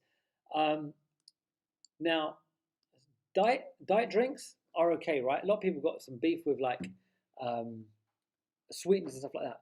Based on science today, there are no adverse effects to having sweeteners in your diet. There's links. There's a link here. There's a link there. That's been linked to that. Science-based today, there's no adverse effects. You can have. Remember, I said your body knows how to deal with stuff. You can have a soda every now and then. Enjoy it. Treat yourself. Obviously, just don't fill your. You got to be sensible. You don't fill your day up with this stuff. But basically, there's nothing you need to cut out your diet. You can have everything in your diet as long as you balance it. That's the word I was looking for. Okay, cool. Ask for sauces and sides. So if you go to a restaurant, ask for the sauce or oil that's on your salad on the side. That way, you've got full control of the calories that go on your plate. Cooking your own food. Obviously, there's a lot of food with hidden calories. If you cook your own food, you know exactly what goes in it. Prepping meals and snacks. Prep your day. If you know what you're having that day, you've got full control of the amount of calories you take in, the amount you put out, okay? If you go out, and you don't have labels on food, you don't really know what you're having. So if you prep your meals, huge advantage. Cook with 1 calorie Pam spray. Now, you might have a version of this. Pam spray is like an olive oil spray, it's like a hairspray, but it's oil. So when you cook with oil, 1 tablespoon of olive oil is 100 calories, right? So instead of doing that, use a Pam spray and it's 1 calorie. So you're cutting out 100 calories that could go into your diet from cooking with oil and then using Pam spray. Sweetener instead of sugar, obviously. Reduce sugar intake. Now, there's a brand out here called Domio. It's a pasta sauce. I don't know if that's available where you are. There are 8 teaspoons of sugar in a jar of Domio. There are 15 teaspoons of sugar in a bottle of Mountain Dew. There is sugar hidden in absolutely everything. And when you look at the label and you start looking at sugar, man, it's going to blow your mind. You're going to be like, everything's got sugar in it. Right? So we want to overall reduce our sugar intake. Drink 2 liters of water. I want to smash with this. Drink 2 liters of water per day. Eat slower. Eat slow is quite an important one. Now, if we eat fast, our body sends signals to our brain that we're full up, right? If we eat fast, those signals are delayed. Now, when your brain finally catches up, you're eating, you've eaten way more than matey boy on the left who's eating slower. If you eat slower, you allow your body time to process your eating and you will feel full much quicker. If you just chow your food down, you notice people that chow their food down, they generally tend to be bigger than you, right? Because they're eating the calories. It's like the race. You're trying to get calories in quick before your brain catches up. But hold on, let's slow this down. And here's one. Drink water before meals. So there was an experiment done, right? This is pretty cool. And they split 2 groups up. And one group, they gave half a liter of water 30 minutes before each meal, right? And in the other group, they didn't. It was normal. Everything was calorie controlled. The group that drank half a liter of water before each meal lost 44% more weight than those guys who didn't. That's pretty impressive, right? Now, this can be attributed to people feeling more full right before they eat, which is a lot of time we mistake thirst for hunger. So we eat instead of drinking water, right? So that's just a nice little tip. If you drink water 30 minutes before, it's going to reduce the overall amount of calories you take in without, you doing much work. Okay, now this is gold I'm going to give you now, right? I'm going to give you an easy to follow system. I give this to all my clients. This is my own system, and this is so easy to follow. You can follow this easy, right? This is a good rule, right? You might be thinking, how do you hit your ground protein? Oh, I didn't go into your protein goal, did I? Let's go into your protein goal. Right, so remember I said you need to eat adequate amount of protein. Now for women, aim for 150 grams of protein per day. Guys, aim for 180 grams per day. We don't need to talk more about it. That's enough. 150 for women, 180 for guys. Generally, we aim for 1 gram per pound of body weight. Women, you don't really need to go above. So if you're above 200, if you're above 150 pounds, you don't need to eat above that. Just stick to 150 grams. But if you're lighter, if you're like 120 pounds in weight, then you can reduce that to 120 grams of protein per day. So guys, same thing. 180. If you're above that, stick to 180. If you're below that, you can adjust that accordingly. So that's how much protein you need per day to build muscle, burn fat. Now, how do you do that? Now, this is a good structure I do. Breakfast, have a protein shake. Start your day off with a protein shake. Lunch, have a protein with a salad. Dinner, have a protein with a vegetable, and then finish off with some sort of protein snack. There you go. This is an easy to follow structure that you can do. Lunch, have a salad. Dinner, have some vegetables. and every meal has got protein in it. So this is my gift to you, right? This is such an easy plan to follow. You can just do it. You can do this without even thinking about it. Wake up in the morning, smash a protein shake. All right, what am I having for lunch? I'm gonna have salad. I can maybe have tuna salad, a chicken salad, a beef salad, a halloumi salad, or if you're vegetarian, maybe some chickpeas on there or something else of a protein source. Dinner, whatever you want. Now, obviously, vegetables and protein, stir fry is such an easy option. But what we want to do is basically what I call eat the rainbow, right? As long as that diet, our vegetables and salads are multicolored, we've got every vitamin we need. So you want to have a mix of vegetables. There's no point going over which in particular you need. Keep it balanced. Multicolored, you're all good. Right, guys, that is the end of this presentation. What? I hope you enjoyed that. I hope you found some information from that. We have so many questions. Yes, don't you worry, Emma. We're going to do a Q&A straight after this, okay? We just finished this presentation off. This was your initial learn about nutrition part, okay? Learn about nutrition seminar. So we've busted loads of myths there. We've discussed how to lose weight. We've discussed that all diets work if you're in a calorie deficit, so there's no diet that's superior to anything else. We've discussed all the fad diets. What happens if you crash diet? It's bad for you, right? We've discussed your macronutrients, the 3 foods. Why do we don't fill our diet up with crap, right?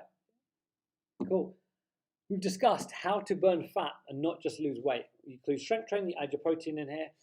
We've also discussed, what else have we discussed? We've discussed how to track your calories, right, using MyFitnessPal. We've discussed how to improve your lifestyle, sleeping. We discussed how to maintain your calorie output, 10,000 steps a day, and a bunch of different tips there. So this presentation is designed that you can go back, recap all this stuff, okay? This one's a little bit more, oh God, it's an hour and a half. I did it again. I was trying to make this an hour. Yesterday was an hour and a half. Sorry about that, guys. Okay, cool. So this is the presentation finished. Now I want to go into what is called the big reveal. Drum roll, please. Okay, so some of you guys might have been in the Facebook group, a couple of people mentioning this. Now, what the big reveal is, okay? I've been working on something behind the scenes. I want to give you a little bit of backstory behind this before we go into what I'm going to talk about. Let's talk about how these walking workouts started. So when I started, you guys are welcome. Thank you so much. Yeah, I'll give you this presentation. You can take this presentation.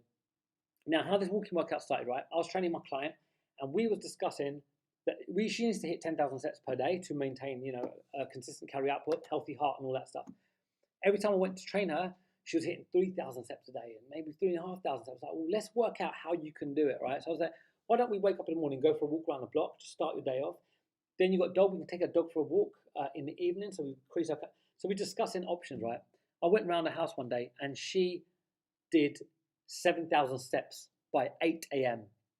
I went around like, what have you been up to? Bearing in mind she's been hitting 3,000, and I get her at 8 a.m. 3,000 by the end of the day. I get her at 8 a.m. She's done 7,000 steps, and she went, oh, it's just these Leslie walking workouts. I went, what's that? She goes, you ain't heard of them? I was like, no, come over here. So she popped it on the TV. Bearing in mind, I put my first walking workout on September the 17th. I found out about these walking workouts about like September the 5th or something like that, right? It was only a couple of weeks before. Now, I saw this and I went, this is genius. You can get your steps in from home. And she goes, oh, like, why don't you think about doing one? Then you can give to clients. I went, that's a brilliant idea. So I went, so what happened? I recorded a step workout. Obviously, I'm from a dance background, but I recorded a step workout for my clients so they could get their steps in from home. And I put it on YouTube and I sent them the link, right? I sent them a link and said, step workout, good way to get your steps in. And then you guys saw it. The video just blew up, got hundreds of thousands of views. And I was like, what is going on? I also at the time had a baby. So I was like, my God, there's balancing, not sleeping. These workouts, my friend, listen, there's something in this. I'll do another one. And they just grew. And the craziest thing, in 4 months, my goal, I said, if I'm consistent with uploading on YouTube, I was on 2,000 subscribers. I went, if I'm consistent every week for a year, by the end of 2021, I'll get to 10,000 subscribers. I went, that is 100% possible. Right, that's my goal. 10,000 subscribers by the end of 2021. 13 days later, I hit 10,000. I was like, oh my God, right. Choose that new goal then. Right, all right. Let's push it. 25,000 by the end of the year. I had 2 months. I went, that's 25,000. 9 days later, we hit 25,000. And now, guys, you guys, it's gone crazy, right? 4 months after my first walking workout upload, we're on 85,000 subscribers on YouTube. And I never thought I'd say this, but in a few weeks, we're going to hit 100,000, which is absolute crazy to me. It's absolute crazy. This started from my client getting her, she was bringing it up as well. She goes, just remember who gave you the idea. It came from my client helping her get her steps in. And then that brought me to me. And that brought up a whole new audience. Hundreds and thousands of views on these videos. And I've met a brand new audience I never would have met. But YouTube, man, is such a powerful tool. And I'm so thankful for every single one of you guys. And that's why I put so much effort into these videos. You know, I had a baby. And if you had a baby, you know, you don't have a lot of time on your hands. But I was like, listen, I need to do this because this is actually creating a positive change here. There's something in this. I built the Facebook group, and it is crazy, right? The Facebook group is the best group I've ever seen, I've ever been part of. It is unbelievable. Someone put a video the other day, and they said they feel they've got social anxiety, but they're putting this up just to keep themselves accountable. I think it was an hour, 1 hour, they had 300 comments of encouragement and positivity. That is what I'm talking about. 300 comments of people saying, you're killing it, well done, we're proud of you, you're smashing it. How epic is that? And do you know what that does? It then allows someone else to go, I might upload something, I might do this work, there's something. And that's where it grows, right? You then become a positive influence on other people. You're starting a journey for yourself, right? Or maybe your family, and you're going, cool, let's get active because I want to, lose a little weight. Some other people, how have you done that? And you start then becoming the person that influences other people. And that's the beauty, right? So we built the group. I put the workouts out. Now, the question was, so I run a business. If you don't know, I run personal training. To do personal training, I run a fitness boot camp as well. Also do the YouTube stuff, family life, all that stuff. I mean, I don't really have a lot of time on my hands. COVID took over and freaking shot me out of the sky. I was doing really well. I actually was running the biggest boot camp in Dubai by February last year. And then we went all the way down to like 6 people by the time we resumed in September. So it was super tough, right? But I put my focus into YouTube because I thought, listen, I can help people who are in lockdown because people in worse situations. I'm on cloud 9. I've got my daughter. So whatever happens, I've got my baby girl. I'm cool. I'm good, right? Whatever happens, I've got her. So, but then it's like this role of people going, wow, this is really helping me. Let me share this. And I was like, cool. So where can we take it from here? So I was like, right, what if I took all of this online? Everything I do in person for my personal training, my bootcamp, what if I took this online? What if I created a platform that we could talk, we could do focus stuff, what we could interact better, you can have more one-on-one stuff, we can focus on your results rather than being like because a Facebook group is the best community, it's the best community there is. It's positivity, it's motivation, it's sharing your wins, right? But the group, right? The group I want to create is about being more specific. We're talking about fat loss. What strength exercise do you do? What do you do about your nutrition? This information is so much content to put, and it's not possible in a Facebook group, right? So I want to create a platform that we can all go on. And also part of this is if I can move online, then I can do this full time. This will be my full-time job, right? Now, this is the big reveal. Getfitwithrick.com. Getfitwithrick.com. This is an online membership area. Now, what this membership area is, this is all the workouts you've ever done, right? These are all the workouts you've ever done are on there. Some of the videos I've re-edited, put timers on there that weren't on there before, and you've got a bunch of new workouts on there that are exclusively for members. Where is my 6,000 step walking workout? There it is in the group. You've been wondering where this walking workout is. It is in the group, baby. It's in the membership area. So your 6,000 step workout is there. There's also another dumbbell walking workout. We're doing dumbbell walking workouts now.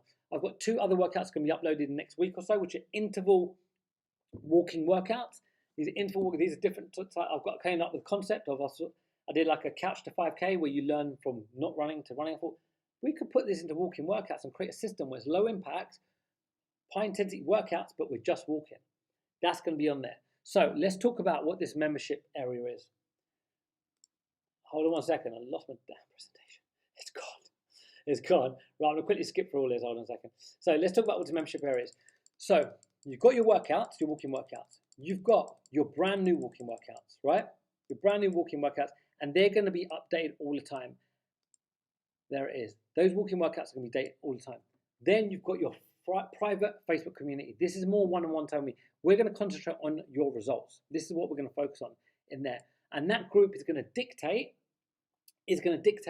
where we go. What workouts do you want to do?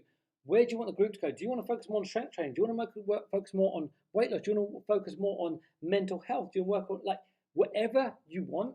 That's going to dictate the direction. Now, I want to be clear. This does not affect YouTube. This does not affect the Facebook group. They will carry on as they will. Everything you've experienced on those two doesn't change. That carries on. This is for people that want to take this to a new level. This is, honestly, this is going to be something special. I know it is. Where it started, started 4 months ago. We're already going to hit 100K. You're part of something that is special, and you're right at the start of it. And I'm so excited about where this is going to go, right? And this is a platform that we're going to do it on. And this is pretty epic. So I'm so hyped. So it doesn't stop there. Hold on. Did you think it stopped there? Guys, you've been asking for it. We will be doing live workouts on the membership area. We will be doing live Q&As like this on the membership area. We'll work out the timings, but we'll be able to sit down and chat and ask all the questions that you need. I'll be your own personal trainer. Live workouts. You've been asking for this. So we're going to do live workouts, baby. How good is that? So this is all going to be combined into one. Now, let's get into this, right? So this membership, what I'm going to do, right? I'm offering you guys a discounted rate for this. Now, this is not available for everyone. This is going to go on a public launch on YouTube in a few days' time, and you're going to see the rate that I'm offering you guys will not be available for anyone else. That's why I didn't reveal it in a Facebook group. I didn't reveal it in because this is exclusive for the founding members. You guys are the founding members. These are exclusive for you. So this is $25 per month, which is about £19 a month, right? $25 a month. $25 a month. You're getting brand new workouts, walking workouts, and also it's going to be on an app, which is pretty epic. So there's an app you can do. You can stream it to TV. You can go on it. It's pretty epic. New workouts, live Q&As, and your own private group with members, right? Where you can be a lot more specific on your goals. So if you're looking for a platform where you can take it to the next level, this is it. I'm not replacing Facebook. I'm not replacing YouTube. This is an additional platform if you want it, right? This is an additional platform if you want it, right? Now, this is a founders member. So in 3 days' time, this will be $29 a month. So today, if you avail it, it'll be $25 a month, and it's only available for the next, I'll say 3 days from yesterday, it'll be 2 more days. 2 more days, you've got founders membership. Now, the founders membership means whatever happens, however much content goes on here, you will always get the lowest rate. Your rate will never change. It'll always be 25 as long as you're a member with us. If, of course, you cancel and join after a year, your membership will be at the rate of what it is there. But this is why it's exclusive, because it won't be available for anyone else. And honestly, a few people were asking me yesterday, can I get it next week? This won't be available. After 2 days, it won't be available because this is not the rate of the membership. This is my rate as a gift to you for all your support. Again, when I say gift to you, this is if you want to be part of this. You don't have to be part of this, guys. You've still got me. We're still in it together. But this is a new venture. This is something this is going to be so good. Like that. If you saw the ideas in my head of what we're going to do going forwards, you saw a smidgen, right? We did a Christmas workout and you saw, oh, you had a few more people involved, right? You saw that. Oh, I was interested. You saw me do 10,000 workout on the Palm. You saw a smidgen. I went from my living room and you saw this little one. We're on step 1 of somewhere much bigger we're going to go. And the stuff I've got planned, I am so hyped about. I cannot explain to you. I'm so hyped about it. And this is where it's going to start. So I do encourage you to come and join us on here. Again, this is a discounted rate just for the next 2 days, guys. Please, it's for the next 2 days. A lot of people I know will message me in 3 days and said, I was offered a lower rate. It won't be available because that's not the rate. This is for you only. So all you have to do is go to getfitwithrick.com. It's $25 a month. Once you sign up, you'll be deducted $25 per month. And then you're in your membership. You can cancel anytime. You can cancel anytime, guys. There is no pressure to stay a member. If you go on the platform and go, this ain't for me, you can leave. I don't mind. I only want you to be on there if you're happy to be on there, right? If you join the membership and you're not happy, I will give you a full refund. That's when I'm saying this platform is something special.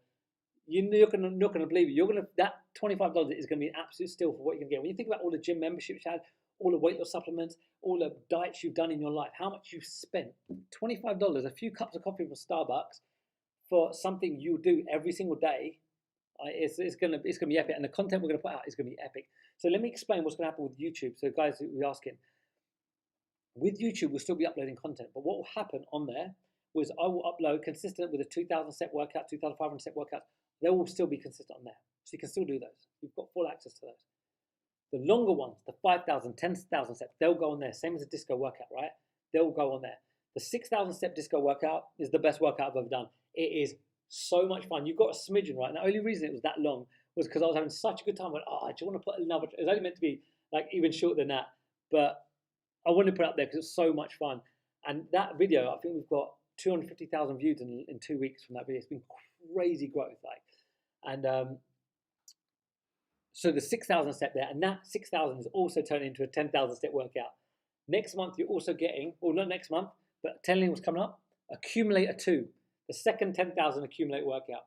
You're also getting your 80s workout. Do you remember that 80s workout everyone's been asking me about? Can we do an 80s workout? It's going on there as well.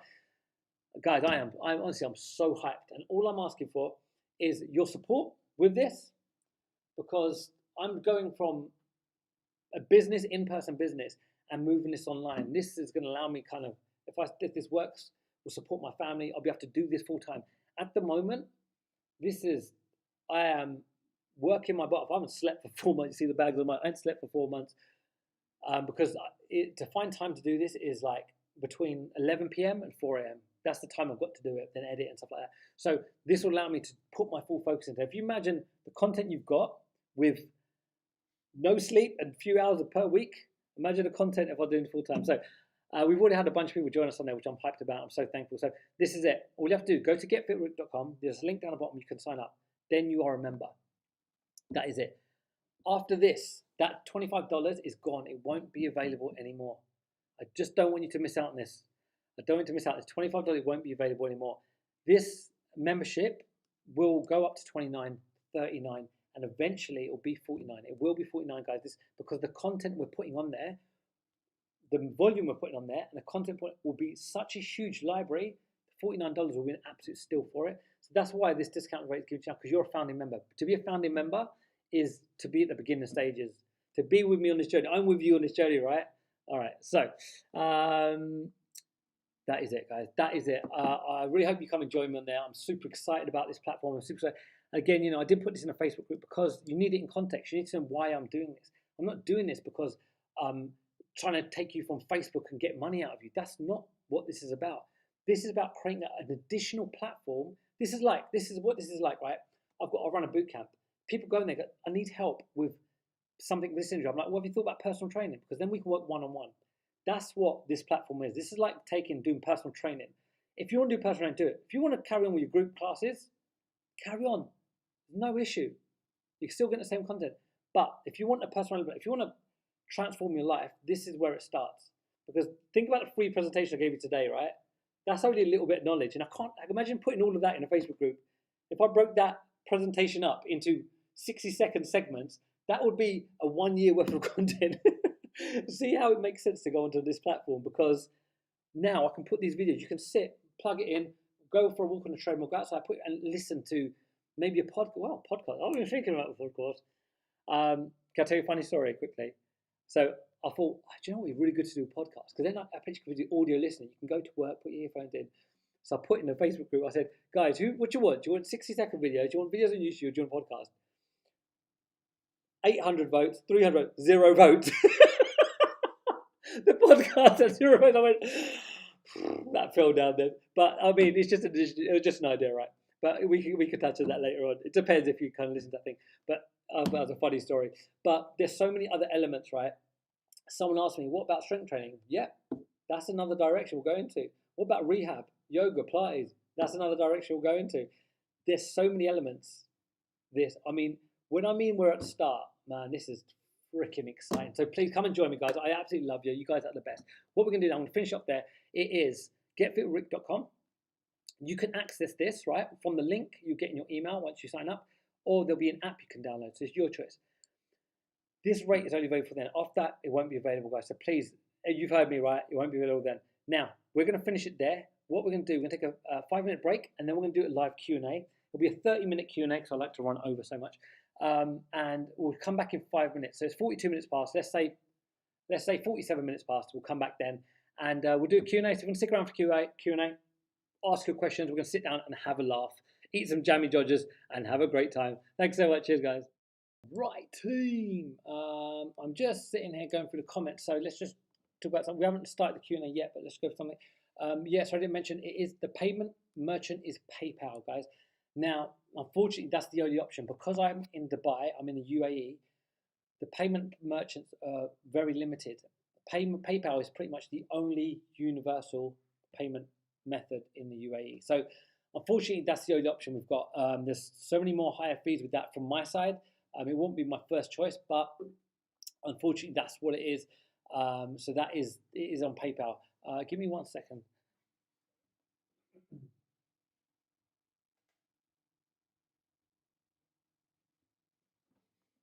Okay, so I'll put the aircon on. Get warm. So we're gonna do a Q&A now, guys. What? Let's do a Q&A, player.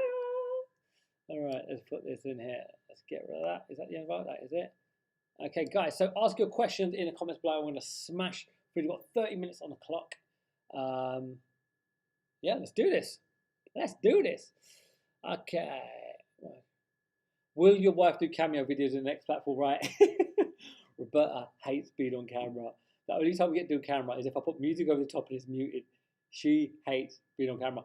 But she loves doing impressions of me on camera. Her regular impression is, "Hey guys, I'm Rick Bull on a weight loss coach." That is the best impression she does. And but yeah, she hates being on camera. But I will get her on there. She's because basically she's she's an expert in pre and postnatal. So for this is another area we're going to touch on, which is pre and postnatal. Because pre and postnatal is actually walking workouts are perfect. Because when you've had a baby or you're due to have a baby, walking is pretty much the only thing you can do. So that's another area. So she'll be going into like a pre and postnatal department, which is another area. See, you know what I said? We're at the start of something that's going to be special. This isn't just walking workouts. We're at like the cusp of something big. And if there's 85,000 subscribers in 4 months, didn't tell you you're part of something that's going to be big. We're going to hit 1 million, guys. Honestly, that's my goal. I haven't told anyone that. My goal is 1 million, and we're going to get there. Come on, baby. Right, let's go. Joanna just signed up. Bloody love you. Thanks so much, Joanna. She said you can do 6,000 disco workout. Joanna, honestly, drop me a message in the chat in a private group how you got on with it, because honestly, it's the most fun workout I've ever done. The music is so sick. You only got, I think, 4 tracks in the disco one, and there's like 10 or 12. Oh man, it's sick. Okay, how can we hit 150 grams of protein eating like your card? Struggle to get in 3 figures. So that's from Terry. So hitting 150 grams of protein per day, right? So an easy tip is your protein shake, right? So a protein shake is easier to drink a protein shake than it is to eat food. So it's easier, instead of eating a whole chicken breast, you can just have a sip of a drink. Now there's different protein shakes, and there's nothing bad in protein shakes. Protein shakes were basically created from when they made cheese, the stuff that was left over, they measured it, went, that's high in protein, should we make this into a drink? And they made it into a shake. So we use that as a tool to hit our protein goals. There's nothing crazy, no steroids. It's just food blended up. It's food that's powdered, right?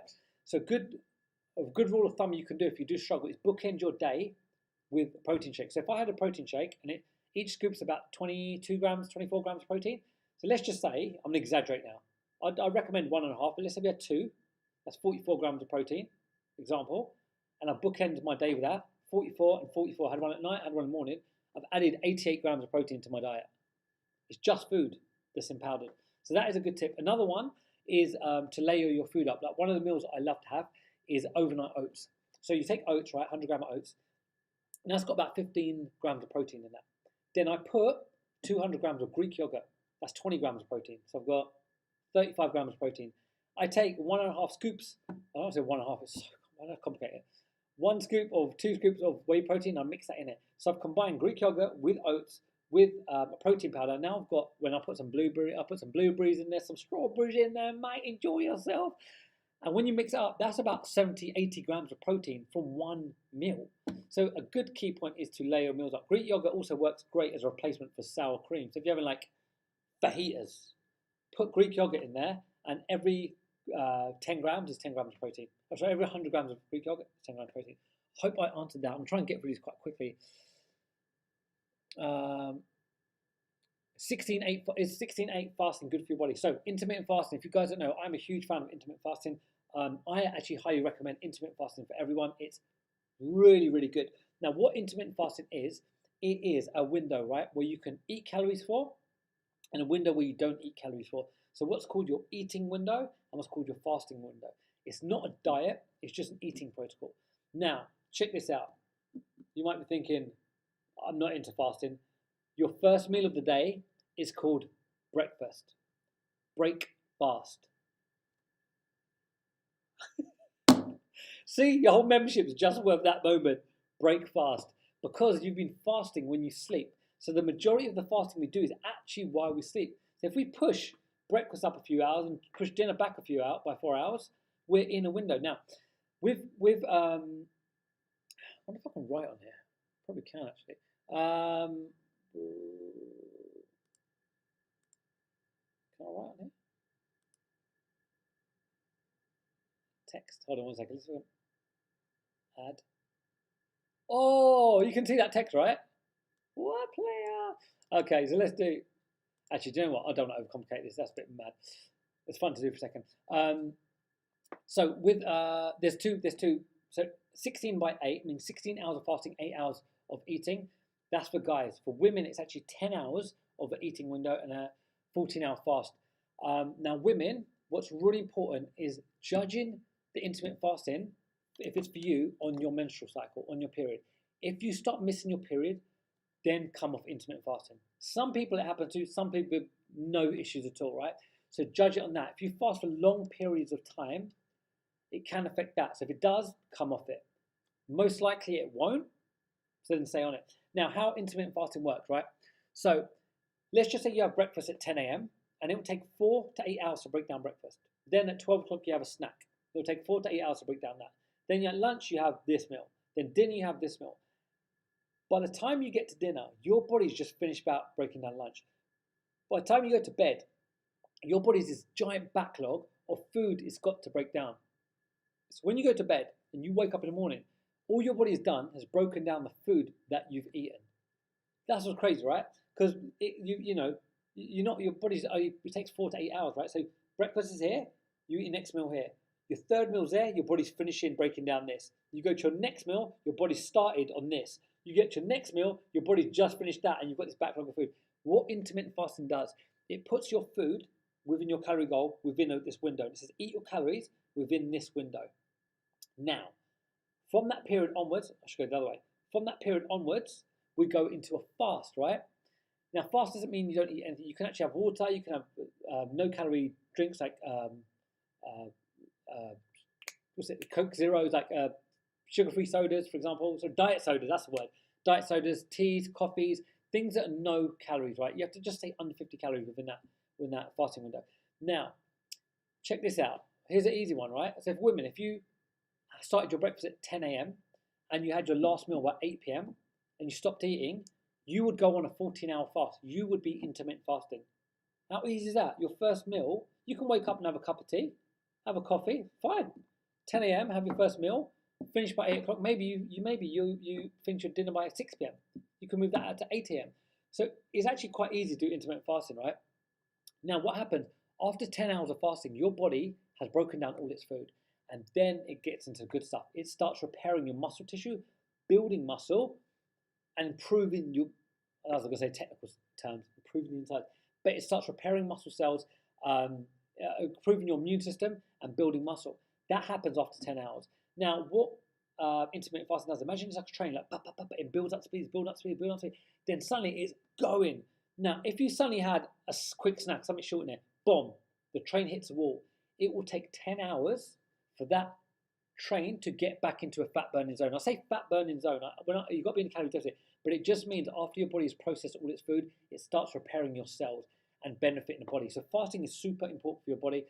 because it also helps reduce inflammation. So I would recommend trying intermittent fasting. The reason I do it is because it fits my lifestyle. I don't like eating breakfast, right? I don't like eating breakfast, it's just not for me. Sometimes I go to 2 p.m. before I've had my first meal because I go on a fast.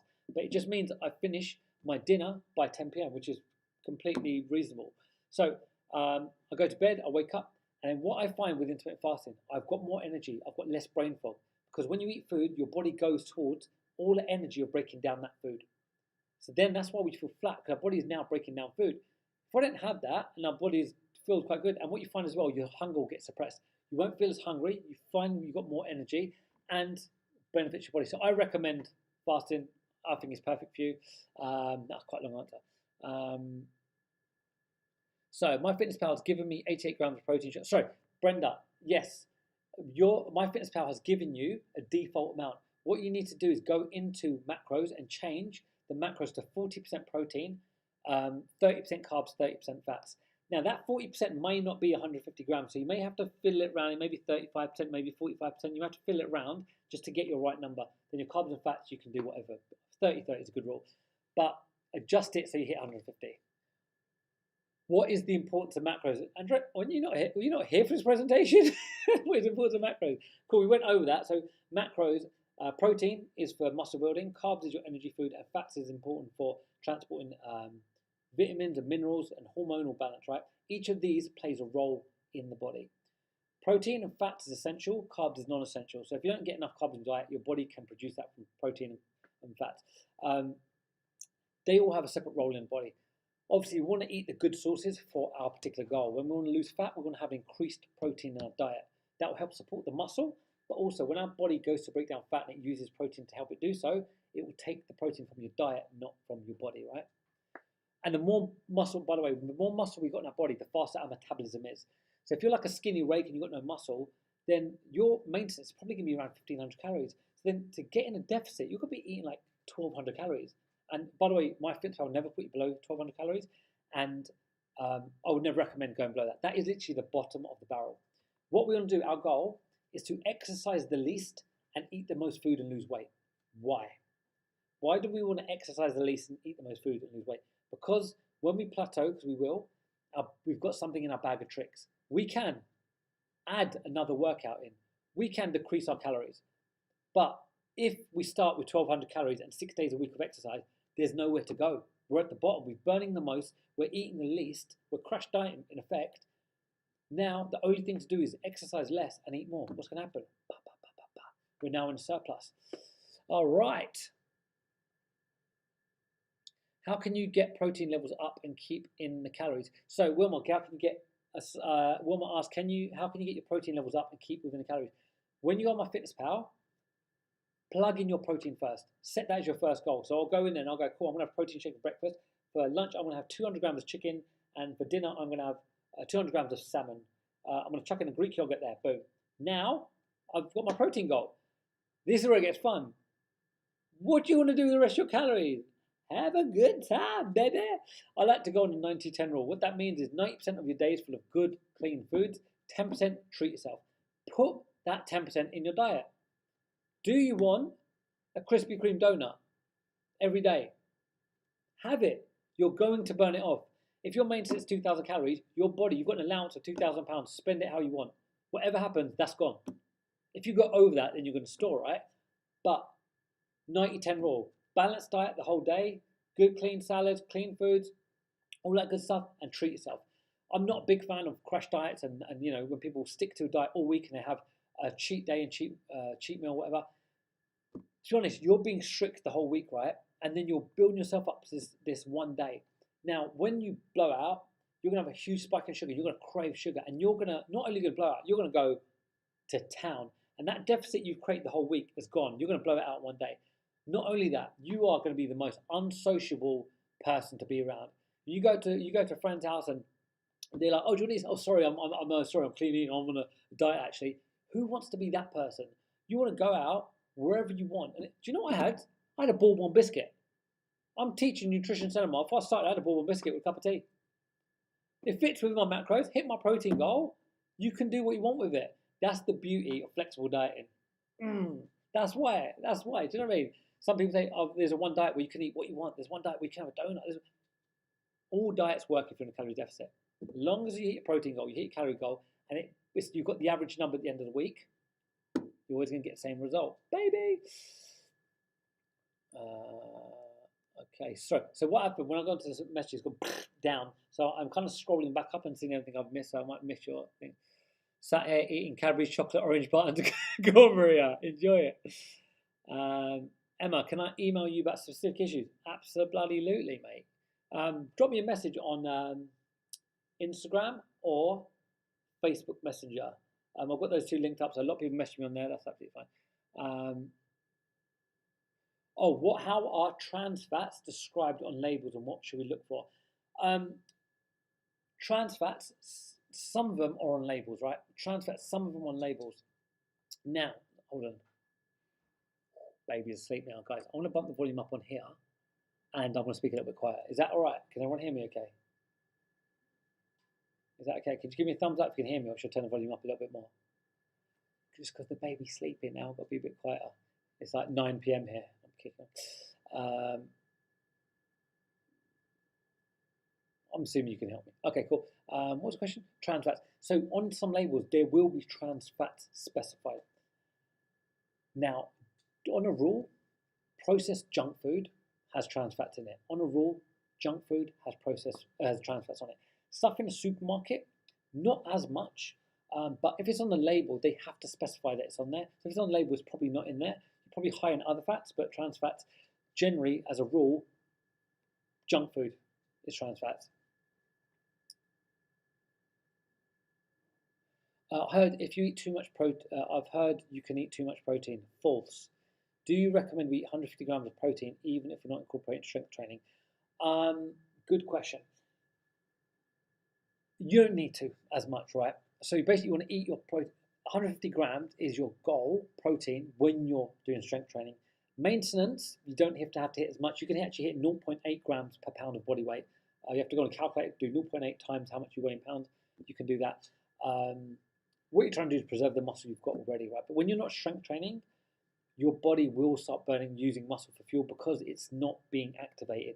So protein isn't as important then because you're not using the muscle and you're going to lose the muscle anyway because you're not using it. Your body, you have to use your muscle, otherwise it just goes. That's the annoying thing about it. And can you eat too much protein? So when you eat excess carbs, your body will store it as fat when you're in surplus. When you eat excess protein, your body will burn it and use for fuel. Your carbs, your fats, it will take your protein and use it for fuel, and it will store your carbs as fats, right? As fat. Now there's a guy called Jeff Nippard on YouTube. He's really good. He does like his name Jeff Nippard. He does science-based workouts. He science-based nutrition and workouts, right? And he spoke about this one study that was done on two groups. One person was on high amount of protein per day, 150 grams, like 1 gram per pound, and other people were on super high, and then super high. The people that were on super high had built, I think it was something like they lost 4 pounds more fat and built 3 pounds more muscle than the group that were just on a high protein. So when you have excess protein, your body will burn. I mean, if you're eating in surplus, obviously extra calories you're going to put weight on, right? But if you're on a deficit, no, false. Your body will use it for fuel. It won't. You can't have excess protein as it stands. I mean, when we're talking about excess protein, excess is like 400 grams per day. 150 is nothing. That's nothing. That's a drop in the ocean. Please debunk the myth muscle weighs more than fat. So which is heavier, a pound of muscle or a pound of fat? The clue is in the title. A pound is your weight. A pound of fat and a pound of muscle, they're the same. Now, this is how muscle and fat works, right? Fat, imagine fat like a balloon. It's like that. This is the storage it has on your body. So when you get fat, it does this, right? Muscle is like lead. It's this much. So this much lead, right? And that balloon, if they weighed the same, let's say they weigh a pound each, right? That's your muscle and that's your fat. They're weighing a pound. Now, when you lose 1 pound of fat, your body does this. The balloon deflates. When you put the same amount of muscle, your body does this. So that's why when you get lean, when people lift weights and they start getting lean and losing body fat, they look smaller, as in they look slimmer. Like women, a lot of women now doing weight training, which is really good, and they got that slim kind of athletic physique. Because when you put muscle, it's denser, so it takes up less room in the body. Fat takes up more room in the body. So when you lose fat and you put on muscle, you may weigh exactly the same, but your body will completely transform. So it's just to do with the volume it takes up on your body, okay? But obviously, a pound of fat and a pound of muscle are the same. I don't know. I was told that soda and tea was no. Whose diet was that? So when people give you recommendations, right? So this is how it works in fitness. Like it's me and you talking one on one, and you're like, oh, you know, I eat loads of crap and I eat donuts, I eat sodas. I'm like, all right, cool. Let's try and cut out sodas. Let's try and cut out diets. Let's try and eat a balanced diet. Let's try and have more salads. Like, I'm giving you tips so you stop eating like an absolute animal. That's what it is, right? I'm trying to give you tips so you stop eating like an animal. If I say have donuts and chips in your diet, you're absolutely fine. As long as you're in a calorie deficit and you're like, well, my trainer said I'm on a calorie deficit. Next thing you know, you're in a McDonald's breakfast going, shouldn't have done that. So when you get tips like that, they're normally tips to help you live a healthier lifestyle. But when you go based on the rules, as long as you stay within these boundaries, all of these rules make sense. I've said that wrong. Once you stay within the rules of calorie deficit, stuff like that, then anything you do works. That's what I meant to say. Anything you do works, right? So with sodas, a lot of people, they cut out sodas and stuff like that and sweeteners and stuff like that. As I said before, based on science today, you look up sweeteners, there is no scientific evidence to say they've got any ill effects on your body. Maybe that science will change. It's been linked with, things get linked with certain things, right? Oh, this is linked with that. But based on science, none of that has been established yet. So, but when you have, let's say you have diet sodas every day, what happens? That just generally means you drink less water, which you need water, and then you probably are craving some sort of sugar, right? You're craving some sort of some sort of sweetener to match with that, because you're used to having that with biscuits. So that's kind of how that works. Okay. Okay, next we've got, drop your questions, baby. Okay, someone said, Joy, I haven't read these, I'm just reading them out. Will you still post new videos on YouTube? Yes. Or will you have access to videos now if you join this membership? No, the membership is extra. What you're going to get on the membership is extra workouts, right? Extra workouts. But because YouTube I upload once a week, on this platform, you're going to have longer workouts. You know, some people like combining workouts, 2,000 here, 2,000, 2,000 there. Some people like doing a 10,000 step workout. You guys are mad, by the way. Madness. I put 10,000 workout there to stop people asking me for 10,000 workout. And everyone's like, it's my favorite workout. I'm like, do you know how long that took me to put together? But you guys like it. They're like, cool, we'll do that again. That's what I'm when we're taking it. We're, like, you know, when I say like we're at the beginning stages of doing something special, like this platform, when I generate an income from doing this online, better camera equipment, better lighting, getting videographers in, getting professional editors. When I'm talking about with the beginning stages, at the moment it's me on my phone with some lights filming these workouts. That's the quality you've got so far. And I'm editing these all myself on the computer with some things, right? Imagine that when we start getting a bit more professional. Imagine the quality of stuff, right? So that's what I mean by with the beginning stages. There's so much planned. I can't wait. I'm so hyped, man. Where do we get the app part of the membership? So Joanna, we go to getfitwithrick.com. You're going to sign up there, right? And when you sign up, you're going to get emailed your credentials. Now, what's pretty cool with the link, once you've got a link, you never have to log into it again. You click on it and then you've got access. It'll load up on whatever device you're using. It will load up the platform, online platform there. You can also use an app. You can also go to your app store, download Kajabi app, log in there, then you've got the app version of it. App version or the website link version. It's up to you. Someone said, please recommend a protein shake with 0 sugar. I currently use organic shake, no sugar. Is that a good one? Yes. Basically, majority of protein shakes have some element of sugar in it, and it's sweet tasting. With that, listen, treat yourself. Go on. I have had bad tasting protein shakes in my life, and they taste horrendous. And when you're drinking a shake and you start gagging, that is not a life I want to live. I drink one called Syntha 6. It's actually got a lot more sugar than other protein shakes because it tastes good. But I'm willing to absorb a couple of grams of sugar to enjoy a protein shake, to mix it with my oats, to make it into an actual milkshake. You blend it with ice. There's so much stuff you can put it with a little milk, make it into yogurt. There's so many things you can do. When it tastes good, it's game changing. There's so many things. You can make protein balls with it, protein bars. There's so much. So don't worry too much. Well, generally, a protein shake with more than 2 grams of sugar is kind of bad. Organic is obviously better quality, but what you find with organic and what you find with isolate, they are better quality, but they taste like crap. So it depends, all right? But again, with your calories, you've got 2,000 calories, your body can digest all this stuff, right? So it's up to you what you want to do with it. But for me, in particular, I will sacrifice a few grams of sugar so I enjoy my diet more. You know?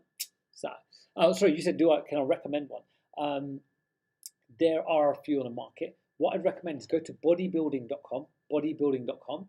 They have a ranking system of the #1 supplements in the world. Go off of that because that's got the most reviews, the highest quality. They're like 50,000 reviews. So that's what I use to get the best quality stuff. Go on bodybuilding.com, click on the supplements, check the chart, and go from there. They'll have different ones to do it. You will look one for vegan ones, you look one for protein ones. Protein ones, what am I talking about? Maria, can you answer if a member can download workouts to use if no internet connection? No. As far as I know, I don't think you can. I don't think that's possible because it streams off of the app. Can you connect it to TV? So you can connect it to TV. So I don't know what you've got in your home, right? Roku, Roku. I've never heard of Roku. It's not a thing here, but I hear a lot of people talk about it. But for example, I've got an Apple TV. So Apple TV is the little device. Now I can go on my phone, I can swipe down, I can connect to Apple TV.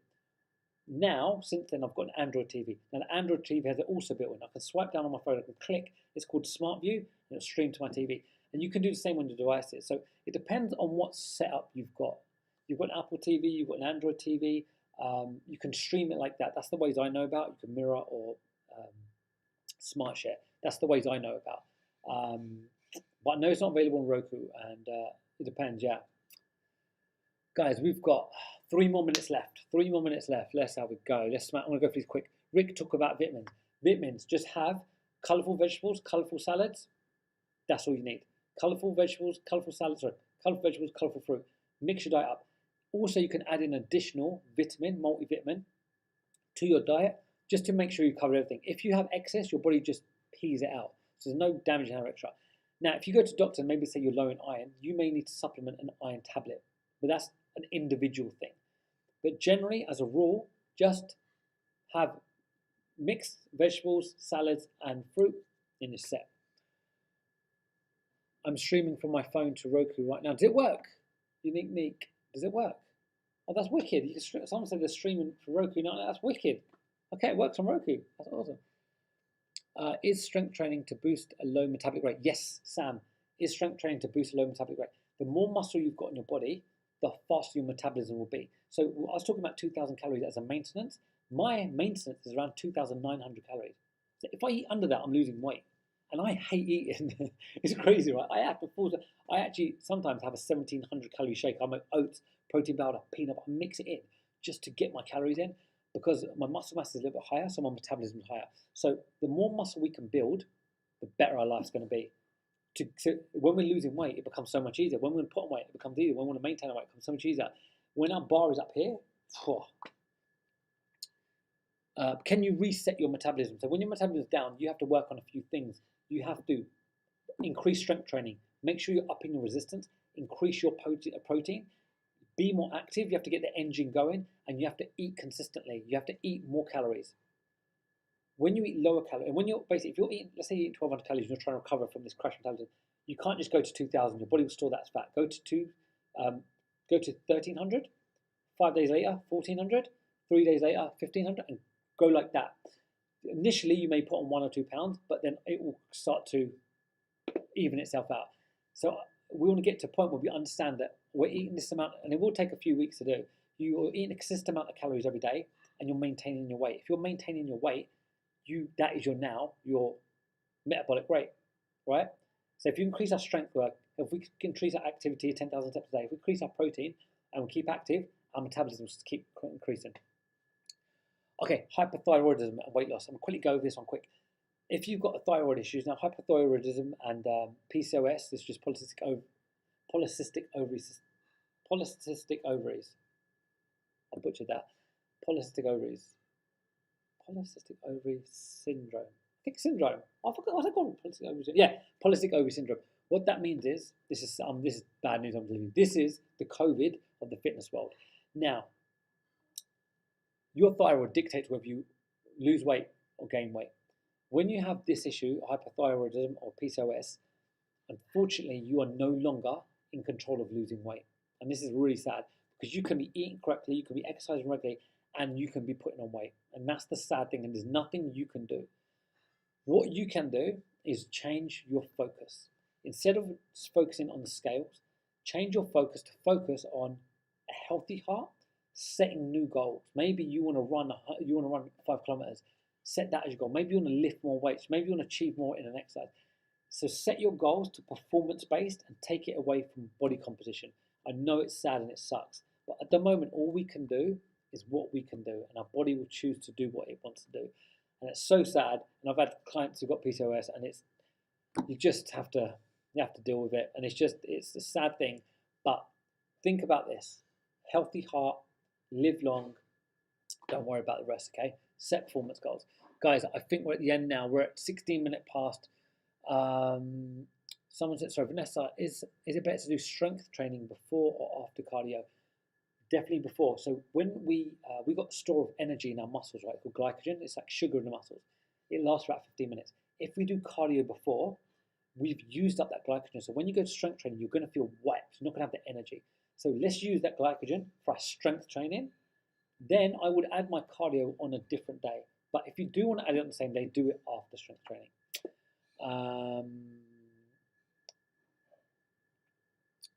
Guys, I think we're finished now. Someone said smart scales. Right, I'm not going to sound. I've got to make a big move now. Smart scales. So basically, smart scales are a tool, right? I use a body fat reader. All body fat readers are like guesstimate. They're like, when you want to check your body fat, you have to sit in a tank. It costs about 4,000 pounds. You sit for about an hour and they check your body fat. That's the way you check body fat. It's mad. Everything else is like 60% accurate. So smart scales, you jump on and they'll give you a reading of your water and your body fat. Now, may not necessarily be exactly accurate to your body composition, but they'll generally be accurate to your loss and your gain. So if you jump on there and you're 150 pounds and you lose, but you're really, let's just say you're 30% body fat, but actually you're 35%, and it loses 1%, and it says 29%, but you're actually 34%, it will correlate, right? So they work in a good tool. Guys, I'm going to call it there. Someone said, is merchandise coming? Remember, we're on step 1, of course.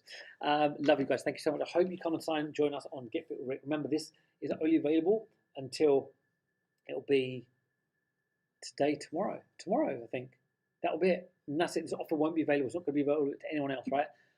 So thank you so much. I love you guys. You guys have been freaking awesome, man. I love this group so much. I'm so hyped.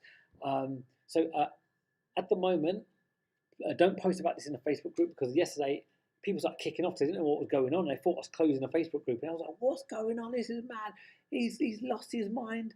And I was like, "No, hold on, slow down. This is not taking anything away. I've got something else I'm adding, and anyone who wants to come join me on here, that's what's going on." So love you guys. Please don't discuss it in that group yet, because I'll announce it properly tomorrow.